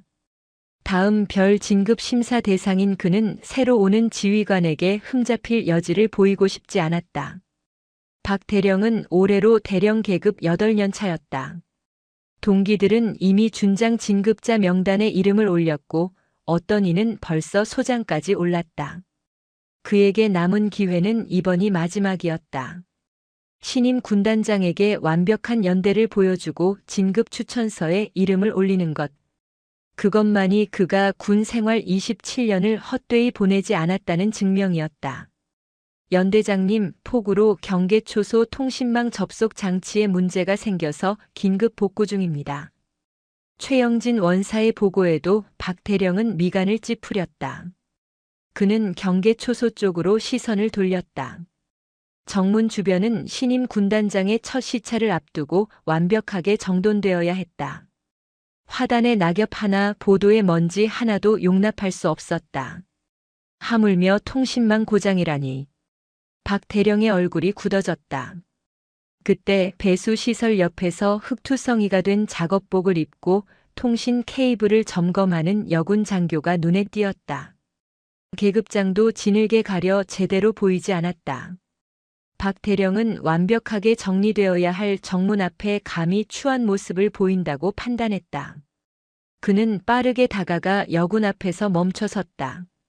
주변의 병사들이 긴장한 표정으로 상황을 지켜봤다. 최영진 원사도 불길한 예감에 숨을 죽였다. 어디 소속이야? 여기가 지금 공사장인 줄 알아? 박 대령의 목소리는 차갑고 날카로웠다. 여군 장교는 고개를 들지 않고 계속 케이블을 점검했다. 그 무시하는 듯한 태도가 박 대령의 신경을 더욱 건드렸다. 군단장님 첫 시찰 길목에 여군이 꼴 사나운 모습으로 돌아다녀. 그런 일은 병사들 시켜. 할 일 없으면 가서 피복 창고 정리나 해. 여군들은 그런 일이나 해야지. 박 대령의 멸시 가득한 일갈에 주변 병사들과 최영진 원사는 숨을 죽였다. 여군은 잠시 진흙 묻은 고개를 들었으나 아무 말 없이 박 대령의 눈을 깊고 차분하게 응시했다. 그 시선은 흔들림이 없었다. 분노도 당황함도 변명도 담겨 있지 않았다. 오히려 박 대령을 관찰하는 듯한, 평가하는 듯한 냉정한 눈빛이었다. 마치 자신이 한 말과 행동을 기억하고 있으니 책임지라는 무언의 경고 같았다. 그 흔들림 없는 시선이 박 대령의 오만을 더욱 자극했다. 대령인 자신을 대하는 태도가 아니었다. 계급장이 진흙에 가려 보이지 않는다 해도 여군 장교 따위가 연대장인 자신에게 이런 태도를 취한다는 것이 참을 수 없었다. 뭘 쳐다봐? 당장 내 눈앞에서 사라져. 박 대령의 고함에도 여군은 서두르지 않았다. 그녀는 천천히 손에 묻은 진흙을 작업복에 털어내고 마지막으로 한 번 더 박 대령을 응시한 뒤 조용히 자리를 떠났다. 그 걸음걸이에는 당당함이 있었다. 쫓겨나는 사람의 모습이 아니었다. 오히려 스스로 선택해서 물러나는 사람의 여유였다. 최영진 원사는 여군이 떠난 자리를 바라보며 불안한 마음을 감출 수 없었다. 23년 넘게 군 생활을 하며 수많은 장교들을 봐왔지만 저런 눈빛을 가진 사람은 처음이었다. 모욕을 당하고도 흔들리지 않는 사람. 분노를 드러내지 않고 침착함을 유지하는 사람. 그런 사람은 두 부류였다. 아무것도 할 수 없는 무력한 사람이거나 아니면 모든 것을 할 수 있는 권력을 가진 사람. 최 원사는 여군이 떠난 뒤 배수시설 옆에 떨어진 검은색 수첩을 발견했다. 그는 주변을 둘러본 뒤 조용히 수첩을 주워들었다. 군용품이 아닌 시중에서 판매하는 일반 수첩이었다. 하지만 그 내용물은 평범하지 않았다. 첫 페이지를 펼치자 단정한 필체로 적힌 제목이 눈에 들어왔다. 제15사단 전방 경계초소 보안 취약점 점검. 최 원사는 심장이 빠르게 뛰는 것을 느꼈다. 그는 다음 페이지를 넘겼다. 통신선 피복 노후화 문제, 배수시설 설계의 구조적 결함, 포구 시 접속 시스템의 취약성. 연대장도 파악하지 못했던 경계초소의 핵심 보안 문제들이 치밀하게 기록되어 있었다. 더 놀라운 것은 각 문제점마다 개선 방안과 예산 추정액, 우선순위까지 명확하게 정리되어 있다는 점이었다. 단순히 문제를 지적하는 수준이 아니었다. 부대 전체를 꿰뚫어보고 해결 방안까지 제시하는 지휘관의 시각이었다. 최 원사는 수첩을 주머니에 넣으며 뒤늦은 깨달음에 온몸이 차갑게 식는 것을 느꼈다. 방금 전 박 대령이 모욕한 그 여군은 단순한 장교가 아니었다. 저 수첩의 주인이 누구든 이 사단의 보안 문제를 이렇게까지 파악하고 있는 사람이라면 절대 만만한 상대가 아니었다. 박 대령은 여군이 사라진 뒤에도 한동안 그 자리에 서 있었다. 그는 자신이 옳은 일을 했다고 확신했다. 군기는 엄격해야 했고 여군이라고 예외일 수는 없었다. 아니, 오히려 여군이기에 더 단속해야 했다. 전방 부대에서 여군들이 전투 임무가 아닌 행정 업무에 집중하는 것이 효율적이라는 것이 그의 지론이었다. 그는 최영진 원사를 돌아보며 말했다. 원사, 통신망 복구는 언제 끝나? 30분 내로 완료하겠습니다. 신속하게 처리해. 군단장님 첫 시찰 전까지 이 주변에 먼지 하나 없게 만들어. 알겠습니다. 최 원사는 경례를 붙이고 물러났다. 그의 주머니 속에는 검은 수첩이 묵직하게 자리 잡고 있었다. 그는 이 수첩을 어떻게 처리해야 할지 고민했다. 연대장에게 보고해야 할까? 아니면 주인을 찾아줘야 할까? 하지만 한 가지는 확실했다. 사흘 뒤 부임하는 신임 군단장 앞에서 오늘 일은 반드시 문제가 될 것이라는 예감. 박대령의 오만함이 언젠가는 부대 전체에 독이 될 것이라는 확신. 그리고 그 여군의 차분하고 흔들림 없는 눈빛이 자꾸만 떠올랐다. 최 원사는 경계 초소로 돌아가며 12년 전 자신의 기억을 떠올렸다. 당시 상사였던 그가 연대 작전 참모부 보직에 지원했을 때 소령이었던 박현수가 서류를 던지며 했던 말이 아직도 귓가에 생생했다. 자네는 머리 쓰는 일보다 현장이 어울려. 그 한마디로 그의 진급은 6년이나 늦어졌다. 참모 경력 없이는 원사 진급이 불가능했고 박소령의 그 평가는 인사 기록에 오랫동안 남아 그를 짓눌렀다. 최 원사는 주머니 속 수첩을 만지며 생각했다. 박대령의 오만함은 어제 오늘 일이 아니었다. 그는 언제나 자신보다 약한 사람, 계급이 낮은 사람, 그리고 여군을 깔보고 무시했다. 그런 사람이 별을 달고 장군이 된다면 이 부대는 더 썩어 들어갈 것이었다. 사흘 뒤 신임 군단장이 부임하면 이 수첩과 함께 오늘 있었던 일을 보고해야 할까? 최 원사는 깊은 고민에 빠졌다. 하지만 한 가지는 분명했다. 변화가 필요한 시점이 왔다는 것. 그리고 그 변화는 곧 시작될 것이라는 예감이었다. 여군이 떠난 후 최영진 원사는 배수시설 옆에 떨어진 검은색 수첩을 발견했다. 그는 주변을 둘러본 뒤 조용히 수첩을 주워들었다. 표지는 평범한 검은색 가죽이었고 군용품이 아닌 시중에서 판매하는 일반 수첩이었다. 하지만 그 무게감이 예사롭지 않았다. 최 원사는 수첩을 펼쳤다. 첫 페이지에는 단정한 필체로 제목이 적혀 있었다. 제15사단 전방 경계 초소 보안 취약점 점검. 그는 심장이 빠르게 뛰는 것을 느끼며 다음 페이지를 넘겼다. 거기에는 오늘 아침 발생한 통신망 문제가 그대로 기록되어 있었다. 단순한 기록이 아니었다. 문제의 원인과 해결 방안, 그리고 재발 방지책까지 상세하게 분석되어 있었다. 경계 초소 통신선 피복 노후화. 설치 후 13년 경과. 폭우 시 접속 불량으로 인한 통신 두절 가능성 높음. 개선 방안 전체 케이블 교체 및 방수 처리 강화. 예상 비용 약 900만 원. 우선순위 최상. 최 원사는 다음 페이지를 넘겼다. 배수시설 설계의 구조적 결함이 도면과 함께 기록되어 있었다. 집중호우 시 역류 가능성, 경계 초소 침수 위험, 그리고 그로 인한 보안 시스템 마비 시나리오까지. 연대장도 파악하지 못했던 문제들이 치밀하게 정리되어 있었다. 더 놀라운 것은 각 문제점마다 구체적인 개선안과 예산, 공사 기간, 그리고 우선순위가 명확하게 표시되어 있다는 점이었다. 이것은 단순히 문제를 지적하는 보고서가 아니었다. 부대 전체를 책임지고 개선하려는 지휘관의 시각이었다. 최 원사는 수첩을 천천히 넘기며 더 많은 내용을 확인했다. 탄약고 습도 관리 시스템, 병영 생활관 난방 설비, 심지어 장병 식당의 위생 관리 체계까지. 이 사단의 모든 취약점이 낱낱이 기록되어 있었다. 마지막 페이지에는 한 줄의 메모가 있었다. 지휘관의 첫 번째 임무는 부하의 안전이다. 최 원사는 수첩을 덮으며 깊은 한숨을 내쉬었다. 방금 전 박 대령이 모욕한 그 여군은 절대 평범한 장교가 아니었다.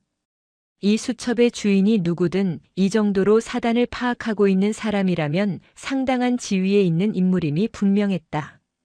그는 주머니에 수첩을 넣으며 12년 전 악몽을 떠올렸다. 당시 그는 14년차 상사였다. 부사관으로서 현장 경험도 풍부했고 행정 업무 능력도 인정받고 있었다. 그래서 연대 작전 참모부 보직에 지원했다. 참모 경력은 원사 진급의 필수 조건이었고 그는 자신이 충분히 자격이 있다고 믿었다. 면접 당일 그는 깔끔하게 다린 전투복을 입고 작전 참모부 사무실 문을 두드렸다. 당시 작전 참모였던 박현수 소령이 그를 맞이했다.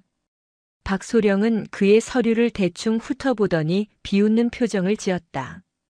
최 상사, 자네가 참모 업무를 할 수 있다고 생각하나? 예, 소령님. 14년간 현장에서 쌓은 경험과 행정 능력으로 충분히 기여할 수 있다고 판단합니다. 박소령은 코웃음을 쳤다. 현장 경험? 부사관은 현장에 있어야 제값을 하는 거야. 참모 업무는 장교들이 하는 거지. 자네 같은 사람이 여기서 뭘 하겠다는 건가? 최 상사는 참았다. 그는 준비해온 개선한 서류를 꺼내 보였다. 소령님, 제가 작성한 부대 행정 개선안입니다. 부사관의 시각에서 본 현장 문제점과 해결 방안을 정리했습니다. 박소령은 서류를 대충 넘기더니 책상 위에 던졌다. 이런 걸 왜 만들었나? 자네는 머리 쓰는 일보다 현장이 어울려. 부사관은 명령을 따르면 돼. 생각하는 건 장교들 몫이야. 그 순간 최 상사의 얼굴이 굳어졌다. 박소령은 그의 서류를 집어들더니 두 손으로 찢어버렸다. 찢어진 서류 조각들이 바닥에 흩어졌다. 다음부터는 분수를 알고 지원해. 시간 낭비하지 말고. 최 상사는 그 자리에서 경례를 붙이고 물러났다. 그의 눈앞이 흐려졌지만 눈물을 보일 수는 없었다. 그는 부사관이었고 부사관은 감정을 드러내지 않는다고 배웠다. 하지만 그 모욕의 상처는 오래갔다. 박소령의 평가는 인사기록에 남았다. 참모 업무 부적합. 현장 보직 유지 권장 그 한 줄의 평가로 그의 진급은 6년이나 늦어졌다. 동기들이 원사로 진급할 때 그는 여전히 상사 계급장을 달고 있었다. 그 후로도 박현수의 횡포는 계속되었다. 그는 소령에서 중령, 중령에서 대령으로 승승장구했다. 반면 그가 무시하고 짓밟은 부하들은 진급에서 누락되거나 부대를 떠나거나 심지어 전역을 선택했다. 최 원사는 그런 사례들을 수없이 목격했다. 능력 있는 여군 부사관이 박 대령의 성차별적 발언에 좌절해 전역한 일. 열정적인 소위가 박 대령의 부당한 질책에 의욕을 잃고 다른 부대로 전출 간 일. 성실한 병장이 박 대령의 폭언에 군 생활 트라우마를 겪은 일. 박현수 대령은 언제나 자신보다 약한 사람을 짓밟으며 올라갔다. 그리고 이제 그는 별을 앞에 두고 있었다. 만약 그가 장군이 된다면 더 많은 사람들이 그의 오만함에 상처받을 것이었다. 최 원사는 주머니 속 수첩을 만지며 생각했다. 이 수첩의 주인은 분명 높은 지위의 인물이다. 그리고 그 사람은 박 대령의 본 모습을 똑똑히 목격했다. 만약 이 수첩을 제대로 활용한다면 박 대령의 진급을 막을 수 있을지도 모른다. 하지만 그것은 위험한 선택이었다.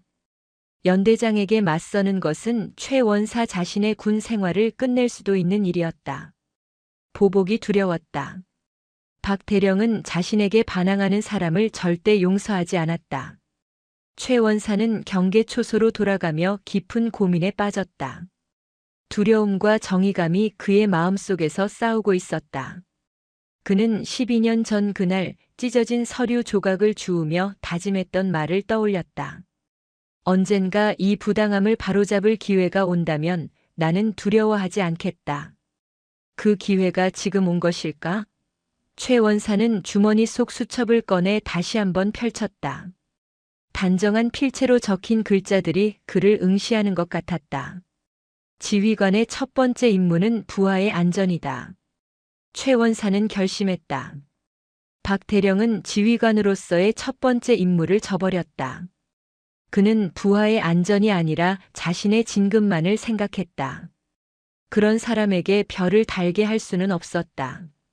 사흘 뒤 신임 군단장이 부임하면 그는 이 수첩과 함께 오늘 있었던 일을 보고할 것이다. 그리고 12년간 쌓인 박 대령의 횡포와 부당함을 낱낱이 증언할 것이다. 설령 그것이 자신의 군 생활을 위험에 빠뜨린다 해도. 최 원사는 수첩을 소중히 주머니에 넣었다. 그의 손은 미세하게 떨렸지만 그의 결심은 확고했다. 변화는 두려움을 이겨낸 사람들에 의해 시작된다. 그리고 그는 더 이상 두려워하지 않기로 했다. 경계초소 복구 작업이 마무리되고 있었다. 병사들이 통신선을 정리하고 배수시설 주변을 깨끗이 청소했다. 박 대령은 만족스러운 표정으로 현장을 둘러봤다. 그는 사흘 뒤 신임 군단장에게 완벽한 연대를 보여줄 수 있다고 확신했다. 하지만 그는 몰랐다. 자신이 오늘 저지른 오만함이 얼마나 큰 대가를 치르게 될지, 그리고 자신이 무시하고 모욕한 그 여군이 누구인지, 최 원사가 주머니 속에 무엇을 품고 있는지. 폭풍은 조용히 다가오고 있었다. 그리고 사흘 뒤 그 폭풍은 제육군단 본부 연병장에서 시작될 것이었다. 신임 군단장 취임식 당일. 이른 아침부터 제육군단 본부 연병장은 분주했다. 수천 명의 장병들이 제식 대형으로 정렬했고 단상에는 태극기와 군단기가 바람에 펄럭였다. 군악대는 악기를 점검하며 연주를 준비했고 의장대는 완벽한 동작을 위해 마지막 리허설을 반복했다. 박현수 대령은 단상 가장 앞줄, 연대장들이 도열한 자리에 서 있었다. 그의 전투복은 흠 하나 없이 다려져 있었고 은술이 4개가 달린 대령 계급장은 아침 햇살에 반짝였다. 그는 오늘을 위해 사흘 동안 연대를 완벽하게 정비했다. 경계초소 통신망은 복구되었고 정문 주변은 먼지 하나 없이 깨끗했다. 연대 병력의 복장과 군기도 완벽했다. 그는 신임 군단장에게 최고의 인상을 남길 준비가 되어 있었다. 별 진급 추천서에 이름을 올리기 위해서는 오늘이 가장 중요했다. 박 대령은 깊게 숨을 들이마시며 긴장을 가라앉혔다. 오전 10시. 연병장에는 장중한 침묵이 흘렀다. 수천 명의 장병들이 차렷 자세로 정면을 응시했다. 단상 뒤편에서 군악대의 나팔 소리가 울려 퍼졌다. 취임식이 시작되는 신호였다. 사회를 맡은 군단 인사참모 대령이 마이크 앞에 섰다. 지금부터 제육군단 제13대 군단장 취임식을 거행하겠습니다. 전 장병 차렷. 우렁찬 구령과 함께 연병장 전체가 하나의 몸처럼 움직였다. 수천 명의 군화 소리가 동시에 땅을 쳤다. 국기에 대하여 경례. 태극기가 개양되며 애국가가 연주되었다. 박 대령은 바른 자세로 경례를 붙이며 단상 뒤편을 주시했다. 곧 신임 군단장이 입장할 것이었다. 그는 어떤 인물일까? 엄격한 지휘관일까 아니면 온화한 스타일일까? 박 대령은 상대를 빠르게 파악하고 맞춰갈 자신이 있었다. 애국가 연주가 끝나고 사회자가 다시 마이크를 잡았다. 지금부터 제육군단 신임 군단장 정민아 중장님의 입장이 있겠습니다. 군악대가 장엄한 행진곡을 연주하기 시작했다. 단상 뒤편에서 한 명의 인물이 걸어 나왔다. 박 대령은 습관적으로 그 인물의 어깨를 확인했다. 별 3개가 햇빛에 빛났다. 중장 계급장이었다. 그리고 그는 그 얼굴을 확인하는 순간 온몸에 피가 얼어붙는 것을 느꼈다. 사흘 전, 경계초소 배수시설 옆에서 흙투성이가 되어 통신선을 점검하던 바로 그 여군이었다. 자신이 꼴 사나운 모습으로 돌아다닌다며 모욕했던 피복 창고나 정리하라며 내쫓았던 바로 그 사람이었다. 박 대령의 얼굴에서 핏기가 사라졌다. 심장이 빠르게 뛰었고 목구멍이 바짝 말랐다. 그는 자신의 눈을 의심했다. 아니, 이럴 수가 없다. 하지만 그녀는 분명했다. 사흘 전 그 흔들림 없는 눈빛으로 자신을 응시했던 바로 그 여군이 지금 별 3개를 달고 단상으로 걸어오고 있었다. 정민아 중장은 단상 중앙으로 걸어갔다. 그녀의 걸음걸이는 당당했고 자세는 흔들림이 없었다. 전투복은 완벽하게 다려져 있었고 별 3개가 달린 중장 계급장은 위엄을 발했다. 그녀는 단상에 올라 전 장병을 향해 경례를 붙였다. 경례. 사회자의 구령과 함께 연병장의 모든 장병이 일제히 경례를 올렸다. 박 대령도 기계적으로 손을 들어 올렸지만 그의 손은 미세하게 떨리고 있었다. 정 중장은 경례를 받은 뒤 마이크 앞에 섰다.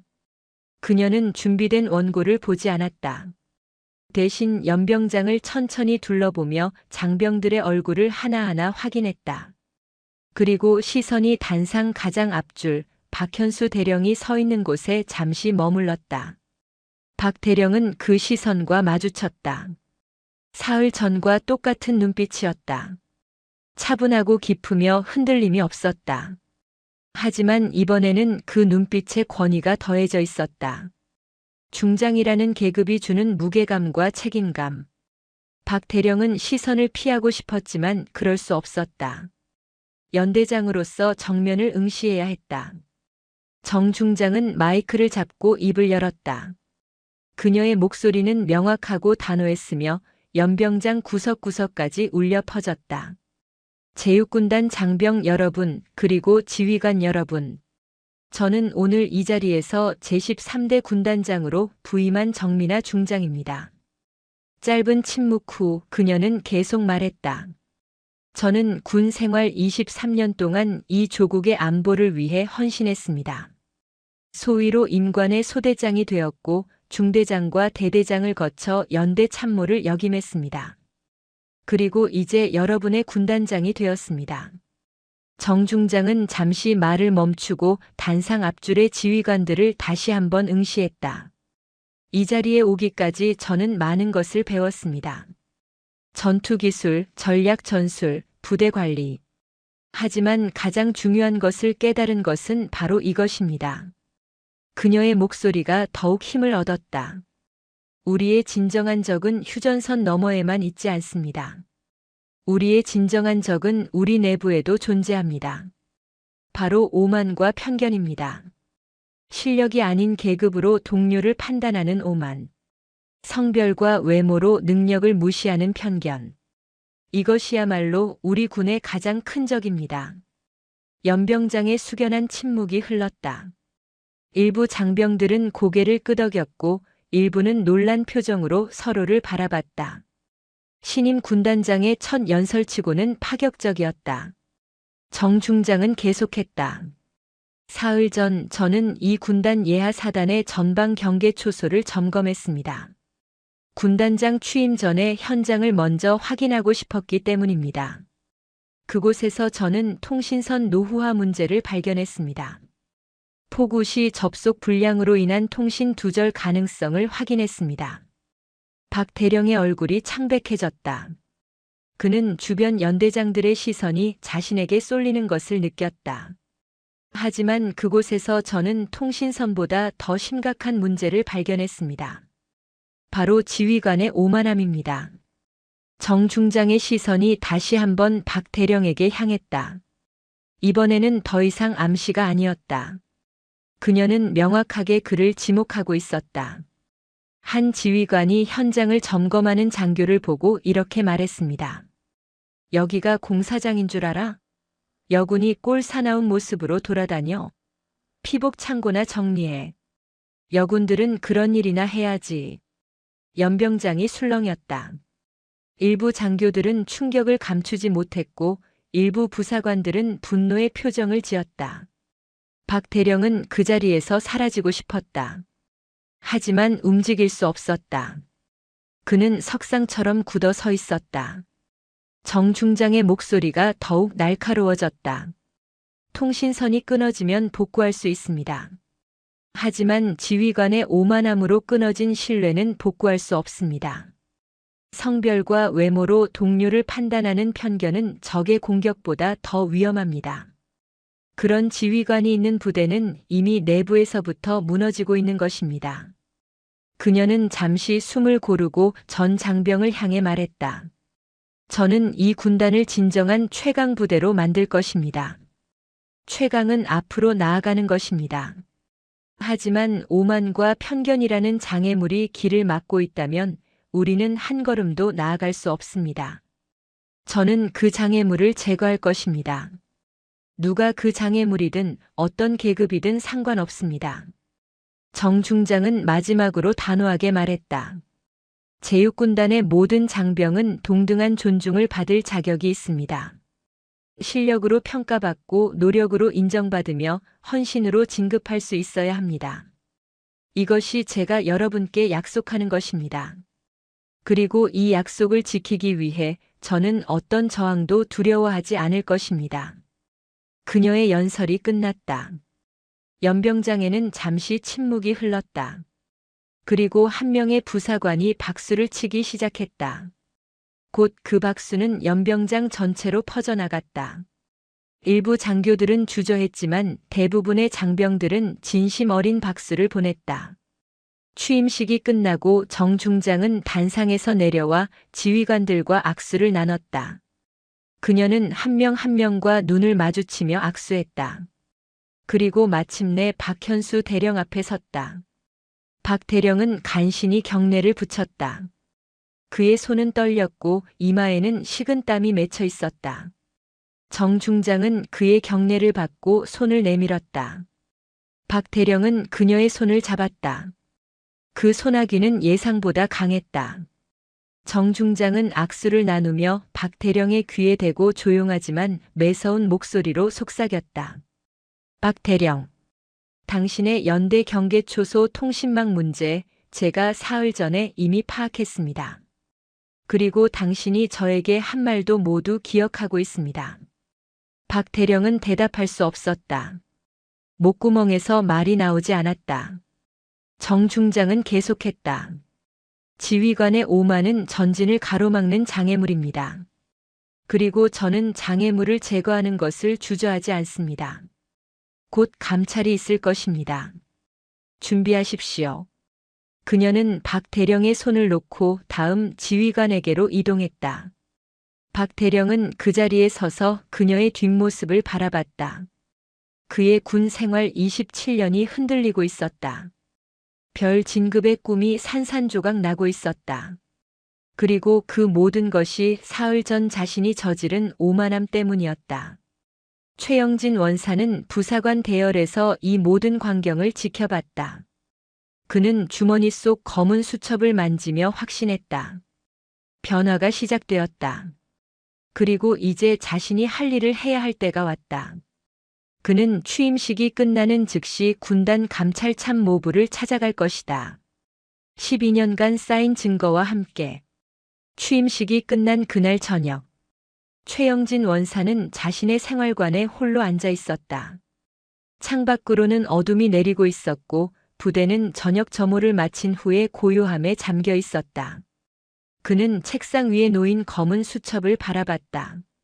12년이었다. 박현수에게 모욕당한 후 12년이라는 시간이 흘렀다. 그 시간 동안 그는 참았다. 분노를 삼키고 굴욕을 견디며 묵묵히 자신의 임무를 수행했다. 하지만 오늘 정민아 중장의 연설을 들으며 그는 깨달았다. 더 이상 참는 것이 미덕이 아니라는 것을, 부당함 앞에서 침묵하는 것은 공범이 되는 것이라는 것을. 최 원사는 일어나 개인 캐비닛을 열었다. 가장 안쪽에 보관해둔 오래된 서류 봉투를 꺼냈다. 12년 전 참모 보직 지원 당시의 서류 사본이었다. 당시 그가 작성한 부대 개선안, 박소령의 부정적 평가서, 그리고 인사기록 사본. 그는 이 모든 것을 증거로 남겨두었다. 언젠가 이 부당함을 바로잡을 날이 올 것이라 믿으며 그는 또 다른 물건을 꺼냈다. 소형 녹음기였다. 사흘 전 경계 초소에서 박 대령이 여군 장교를 모욕할 때 최 원사는 본능적으로 녹음을 시작했다. 그것이 언젠가 필요할 것이라는 예감이 들었기 때문이다. 그는 녹음기를 재생했다. 여기가 지금 공사장인 줄 알아? 군단장님 첫 시찰 길목에 여군이 꼴 사나운 모습으로 돌아다녀. 그런 일은 병사들 시켜. 할 일 없으면 가서 피복 창고 정리나 해. 여군들은 그런 일이나 해야지. 박 대령의 목소리가 녹음기에서 생생하게 흘러나왔다. 최 원사는 녹음을 멈추고 깊게 숨을 들이마셨다. 그는 결단했다. 이 모든 증거를 들고 감찰 참모부를 찾아가야 했다. 하지만 두려움이 없는 것은 아니었다. 연대장에게 맞서는 것은 자신의 군 생활을 끝낼 수도 있는 일이었다. 박 대령은 보복을 주저하지 않는 사람이었다. 만약 감찰이 무산되거나 박 대령이 가벼운 처벌만 받는다면 그 다음은 자신이 표적이 될 것이었다. 최 원사는 가족 사진을 꺼내봤다. 아내와 두 아이가 웃고 있는 사진이었다. 그는 2년 뒤 만기 전역을 앞두고 있었다. 순탄하게 가면 30년 만기 전역 후 군인연금을 받으며 편안한 노후를 보낼 수 있었다. 하지만 만약 이 일로 보복을 받는다면 모든 것이 물거품이 될 수도 있었다. 그는 사진을 오랫동안 바라봤다. 그리고 생각했다. 자신이 아이들에게 어떤 아버지로 기억되고 싶은가? 부당함 앞에서 침묵한 비겁한 아버지인가? 아니면 옳은 일을 위해 용기를 낸 아버지인가? 최 원사는 사진을 다시 캐비닛에 넣고 전투복을 단정히 입었다. 그는 서류 봉투와 녹음기, 그리고 검은 수첩을 가방에 넣었다. 시계를 확인하니 오후 8시였다. 감찰 참모부는 아직 불이 켜져 있을 것이었다. 그는 생활관을 나서며 마지막으로 한 번 뒤를 돌아봤다. 그리고 군단 본부 건물을 향해 걸음을 옮겼다. 군단 본부 2층 감찰 참모부. 최 원사는 문 앞에서 잠시 망설였다. 그의 심장은 빠르게 뛰었고 손바닥에는 땀이 맺혔다. 하지만 그는 문을 두드렸다. 들어오십시오. 안에서 중후한 목소리가 들렸다. 최 원사는 문을 열고 들어갔다. 집무실에는 감찰 참모 오승환 대령이 서류를 검토하고 있었다. 오 대령은 50대 중반의 베테랑 지휘관으로 공정한 감찰로 부대 내에서 신뢰를 받고 있었다. 최영진 원사. 무슨 일인가? 대령님, 보고 드릴 것이 있습니다. 최 원사의 목소리는 떨렸지만 단호했다. 오 대령은 그의 표정에서 심각함을 읽고 펜을 내려놓았다. 앉게. 천천히 말해보게. 최 원사는 자리에 앉아 가방에서 서류들을 꺼냈다. 그는 깊게 숨을 들이마시고 입을 열었다. 대령님, 저는 12년 동안 제구연대 박현수 대령의 부당한 처우와 직권 남용을 목격해왔습니다. 그리고 오늘 이것을 더 이상 묵과할 수 없다고 판단했습니다. 최 원사는 차례대로 증거들을 꺼내놓았다. 12년 전 참모 보직 지원 서류, 박소령의 부당한 평가서, 찢어진 개선안을 다시 붙인 복사본, 그리고 사흘 전 녹음 파일이 담긴 녹음기, 마지막으로 검은 수첩. 오 대령은 서류들을 하나씩 살펴봤다. 그의 표정이 점점 굳어졌다. 특히 12년 전 서류를 볼 때는 눈썹을 찌푸렸다. 이 평가서는 명백히 부당하네. 원사의 개선안은 상당히 구체적이고 실용적인데 이를 분수를 모른다고 평가한 것은 직권 남용이야.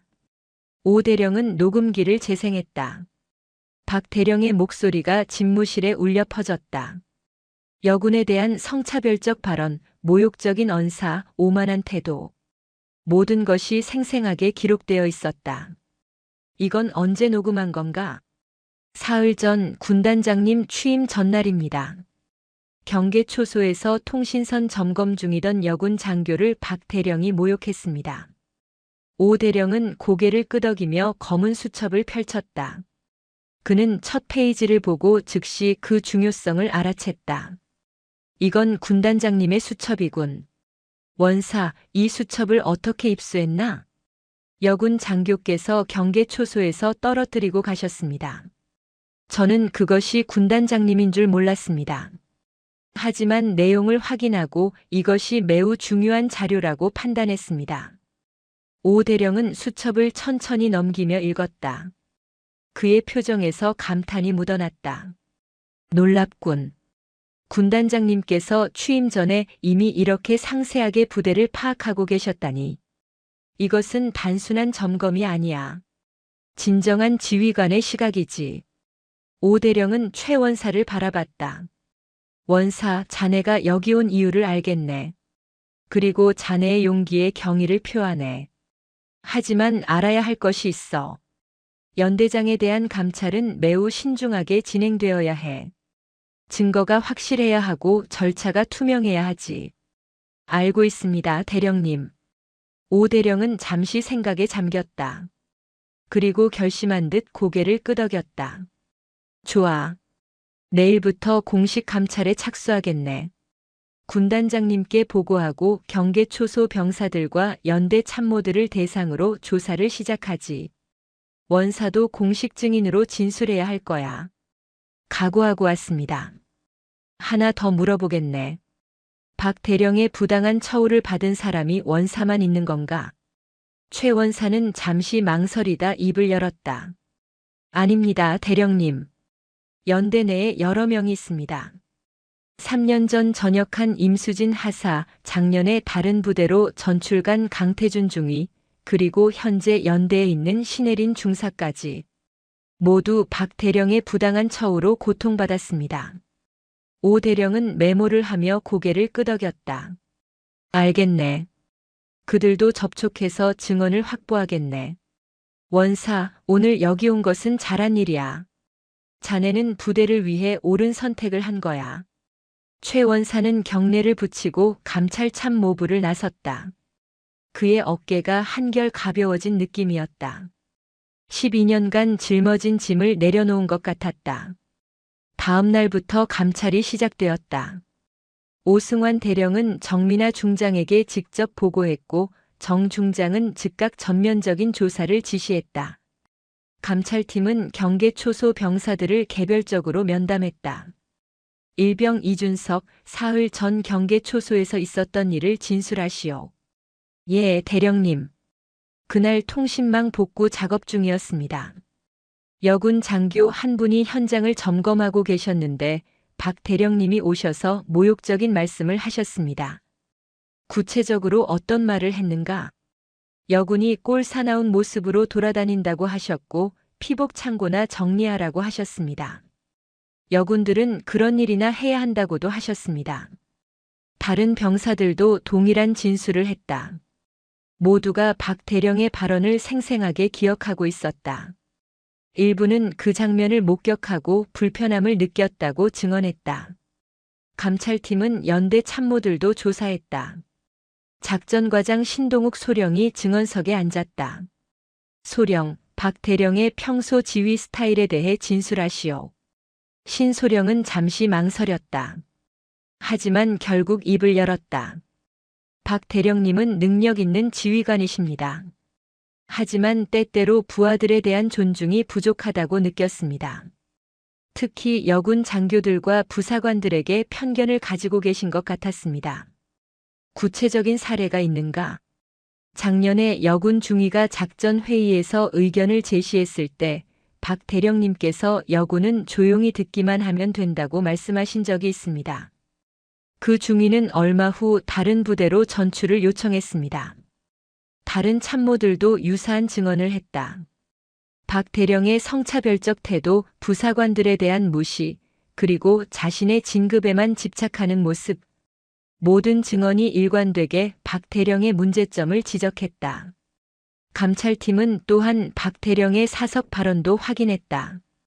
취임식 다음 날 박 대령은 연대 간부들과의 회의에서 이렇게 말했다고 한다. 여군 중장이 군단장이 되다니 이게 무슨 정치적 쇼야. 우리는 그냥 조용히 있다가 그분이 다른 부대로 가시면 되는 거야. 이 발언은 여러 참모들에 의해 확인되었다. 상관에 대한 명백한 모독이었다. 하지만 가장 결정적인 증거는 12년 전 최영진 상사의 인사 기록이었다. 감찰팀은 당시 인사 기록을 면밀히 조사했고 박소령의 평가가 명백히 부당하다는 결론을 내렸다. 최 상사의 개선안은 실제로 매우 우수했고 참모 업무에 충분한 자격이 있었다. 하지만 박소령은 개인적인 편견으로 이를 거부하고 최 상사의 진급을 6년이나 지연시켰다.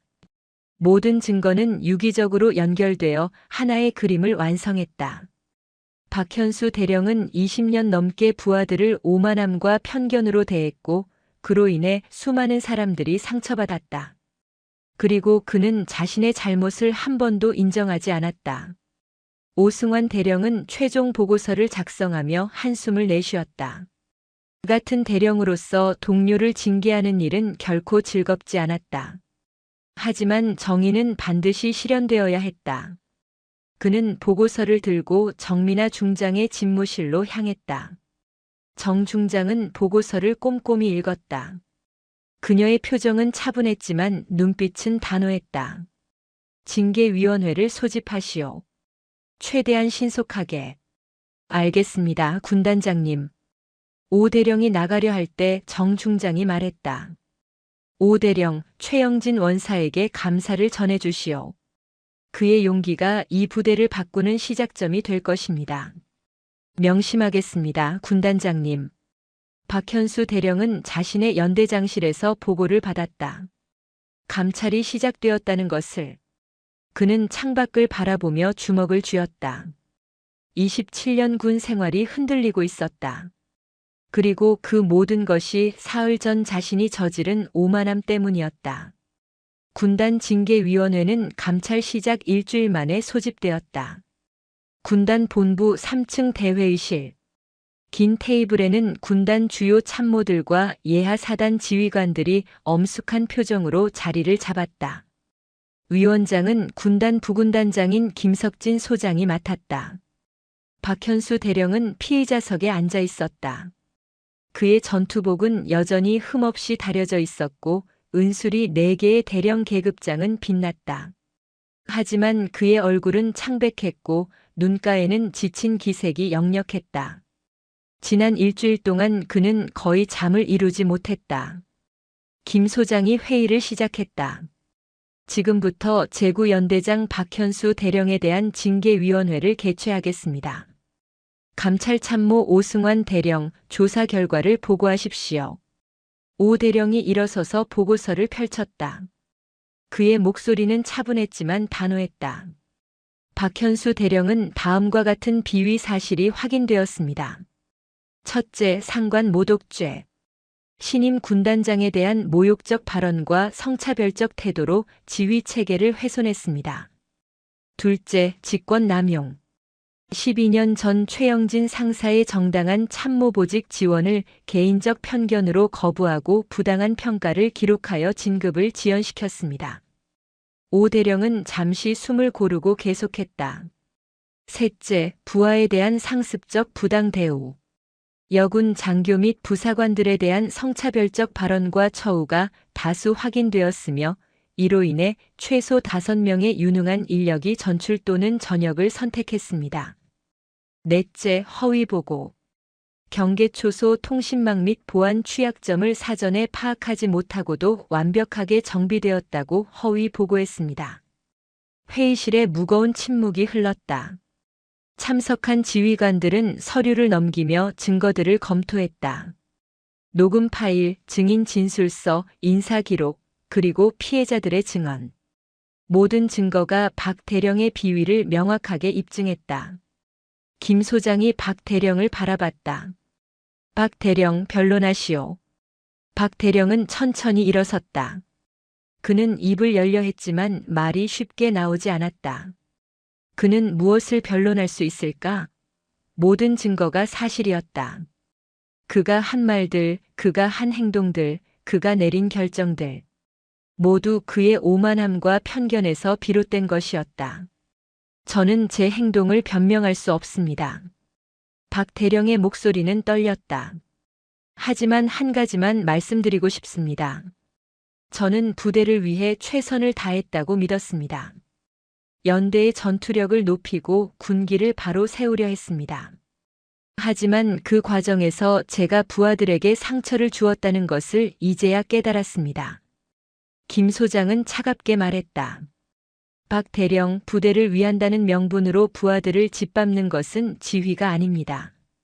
그것은 폭력입니다. 대령은 27년 군 생활 동안 진정한 지휘가 무엇인지 배우지 못했습니다. 박 대령은 더 이상 아무 말도 할 수 없었다. 그는 자리에 앉았고 고개를 숙였다. 징계위원회는 2시간 동안 심의를 진행했다. 증거 검토, 증인 신문, 그리고 최종 평결. 모든 과정이 엄정하게 진행되었다. 김 소장은 최종 평결을 선언했다. 제구 연대장 박현수 대령에 대한 징계 내용을 발표하겠습니다. 첫째, 연대장 보직 즉각 해임. 둘째, 장군 진급 심사 대상에서 영구 제외.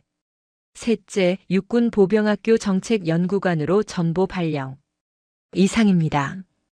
박 대령은 그 자리에서 무너질 것 같았다. 27년 군 생활의 목표였던 별 진급이 영원히 사라졌다. 연대장이라는 지휘관 보직도 박탈당했다. 그리고 육군 보병학교라는 사실상 한직으로의 좌천이 결정되었다. 회의가 끝나고 박 대령은 휘청거리며 회의실을 나섰다. 복도를 걷는 그의 발걸음은 무거웠다. 지난 27년이 주마등처럼 스쳐 지나갔다. 소위로 임관했던 날, 첫 소대장 시절, 중대장과 대대장을 거쳐 연대장이 되었던 순간들. 하지만 그 모든 영광이 지금 이 순간 무너지고 있었다. 그날 저녁 정민아 중장은 박 대령을 연대장실로 불렀다. 이것이 마지막 면담이 될 것이었다. 박 대령은 경례를 붙이고 들어갔다. 정 중장은 창가에 서서 부대를 바라보고 있었다. 앉으십시오, 박 대령. 박 대령은 소파에 앉았다. 정 중장은 그의 맞은편에 앉으며 말했다. 박 대령, 나는 개인적인 복수를 한 것이 아닙니다. 정 중장의 목소리는 차분했지만 그 안에는 단호함이 담겨 있었다. 사흘 전 경계 초소에서 대령이 나에게 한 말들, 나는 개인적으로 상처받지 않았습니다. 나는 23년 넘게 군 생활을 하며 그런 말들을 수없이 들었으니까요. 하지만 나는 용납할 수 없었습니다. 대령이 그런 태도로 얼마나 많은 부하들을 상처 입혔을지를. 박 대령은 고개를 들어 정 중장을 바라봤다. 최영진 원사를 아십니까? 12년 전 대령이 참모 보직을 거부했던 그 상사 말입니다. 그는 충분한 능력이 있었습니다. 하지만 대령은 부사관은 머리 쓰는 일보다 현장이 어울린다며 그의 서류를 찢어버렸습니다. 그 한마디로 그의 진급은 6년이나 늦어졌습니다. 정 중장은 잠시 말을 멈추고 창밖을 바라봤다. 작년에 전출간 임수진 하사를 아십니까? 뛰어난 행정 능력을 가진 여군 부사관이었습니다. 하지만 대령은 여군은 중요한 업무를 맡기면 안 된다며 그녀를 창고 관리 업무에만 배치했습니다. 결국 그녀는 좌절하고 다른 부대로 떠났습니다. 박 대령은 아무 말도 할 수 없었다. 그는 그런 사례들을 기억하지도 못했다. 그에게 그들은 그저 수많은 부하들 중 하나였을 뿐이었다. 하지만 그들에게 박현수는 인생을 바꿔놓은 사람이었다. 정 중장은 박 대령을 정면으로 응시했다. 박 대령, 나는 당신의 눈에서 타인을 존중하지 않는 오만함을 보았습니다. 오직 자신의 성공만을 위해 부하들을 밟고 올라가는 태도를 보았습니다. 그런 지휘관은 최강 부대에 필요 없습니다. 아니, 어떤 부대에도 필요 없습니다. 정 중장은 자리에서 일어났다. 박 대령도 따라 일어섰다. 육군 보병학교에서 다시 시작하십시오. 그곳에서 진정한 지휘가 무엇인지 배우십시오. 계급이 아니라 사람이 먼저라는 것을, 별이 목표가 아니라 부하들의 성장이 목표가 되어야 한다는 것을, 그것을 깨닫는다면 대령의 군 생활이 완전히 헛된 것은 아닐 겁니다. 정 중장은 박 대령의 어깨에서 연대장 보직장을 떼어냈다. 그 순간 박 대령은 모든 것을 잃었다는 것을 실감했다. 그는 경례를 붙이고 연대장실을 나섰다. 더 이상 그의 집무실이 아니었다. 사흘 후 박현수 대령은 제육군단을 떠났다. 그의 차량이 정문을 나설 때 위병들이 경례를 붙였다. 하지만 아무도 아쉬워하지 않았다. 연대 장병들은 침묵 속에서 그를 배웅했다. 육군 보병학교. 전북 장수에 위치한 이곳은 군 정책 연구와 보병 교육을 담당하는 기관이었다. 박 대령은 정책 연구관이라는 직책을 받았다. 전투부대 지휘관에서 후방 연구직으로의 전락이었다. 첫날 그는 자신에게 배정된 사무실에 앉아 있었다. 작고 초라한 공간이었다. 연대장실의 10분의 1도 안 되는 크기였다. 창밖으로는 훈련장이 보였고 신임 장교들이 구보를 하고 있었다. 박 대령은 절망에 빠졌다. 27년 군 생활이 이렇게 끝나는 것인가? 별을 달지 못하고 명예롭지 못한 전출로 군 생활을 마감하는 것인가? 그는 며칠 동안 아무것도 하지 못했다. 출근해서 책상에 앉아 시간을 보냈다. 하지만 2주가 지난 어느 날 변화의 계기가 찾아왔다. 복도에서 한 소위가 서류를 떨어뜨리며 당황하는 모습을 목격했다. 소위는 행정보고서 작성 과제를 받았지만 형식을 전혀 모르고 있었다. 박 대령은 그냥 지나치려 했다. 자신도 힘든데 남을 도울 여유가 없었다. 하지만 그는 멈춰섰다. 소위의 당황한 얼굴에서 12년 전 최영진 상사의 얼굴이 겹쳐 보였다. 자신에게 도움을 청했지만 냉정하게 거절당했던 그 표정. 박 대령은 돌아서서 소위에게 다가갔다. 소위, 도와줄까? 소위는 놀란 표정으로 박 대령을 올려다봤다. 대령님 괜찮으십니까? 괜찮아. 서류 작성법을 알려주지. 박 대령은 소위와 함께 앉아보고서 작성법을 가르쳐 줬다. 형식, 내용 구성, 주의사항. 그는 27년간 쌓아온 경험을 아낌없이 나눠줬다. 소위는 감사하며 경례를 붙이고 떠났다. 그날 이후 박 대령은 변하기 시작했다. 그는 신임 장교들이 어려움을 겪을 때마다 다가가 도왔다. 행정 업무, 부대 관리, 병영 생활 지도. 그는 자신의 실패담도 솔직하게 나눴다. 내가 연대장일 때 저질렀던 실수를 말해주지. 나는 부하들을 계급으로 판단했어. 능력이 아니라 계급장으로 사람을 평가했지. 그 결과 유능한 인재들을 잃었고 나 자신도 몰락했어. 여러분은 절대 그런 실수를 하지 마. 신임 장교들은 박 대령의 솔직함에 감동했다. 그는 더 이상 오만한 지휘관이 아니었다. 자신의 실패를 인정하고 후배들이 같은 실수를 반복하지 않도록 돕는 진정한 교육자가 되어 있었다. 6개월이 지났다. 박 대령은 육군 보병학교에서 가장 인기 있는 멘토가 되었다. 신임 장교들은 그를 찾아와 조언을 구했고 그는 언제나 친절하게 응대했다. 그는 계급이 아니라 사람을 먼저 보는 법을 배웠다. 어느 날 박 대령은 우편함에서 편지 한 통을 발견했다.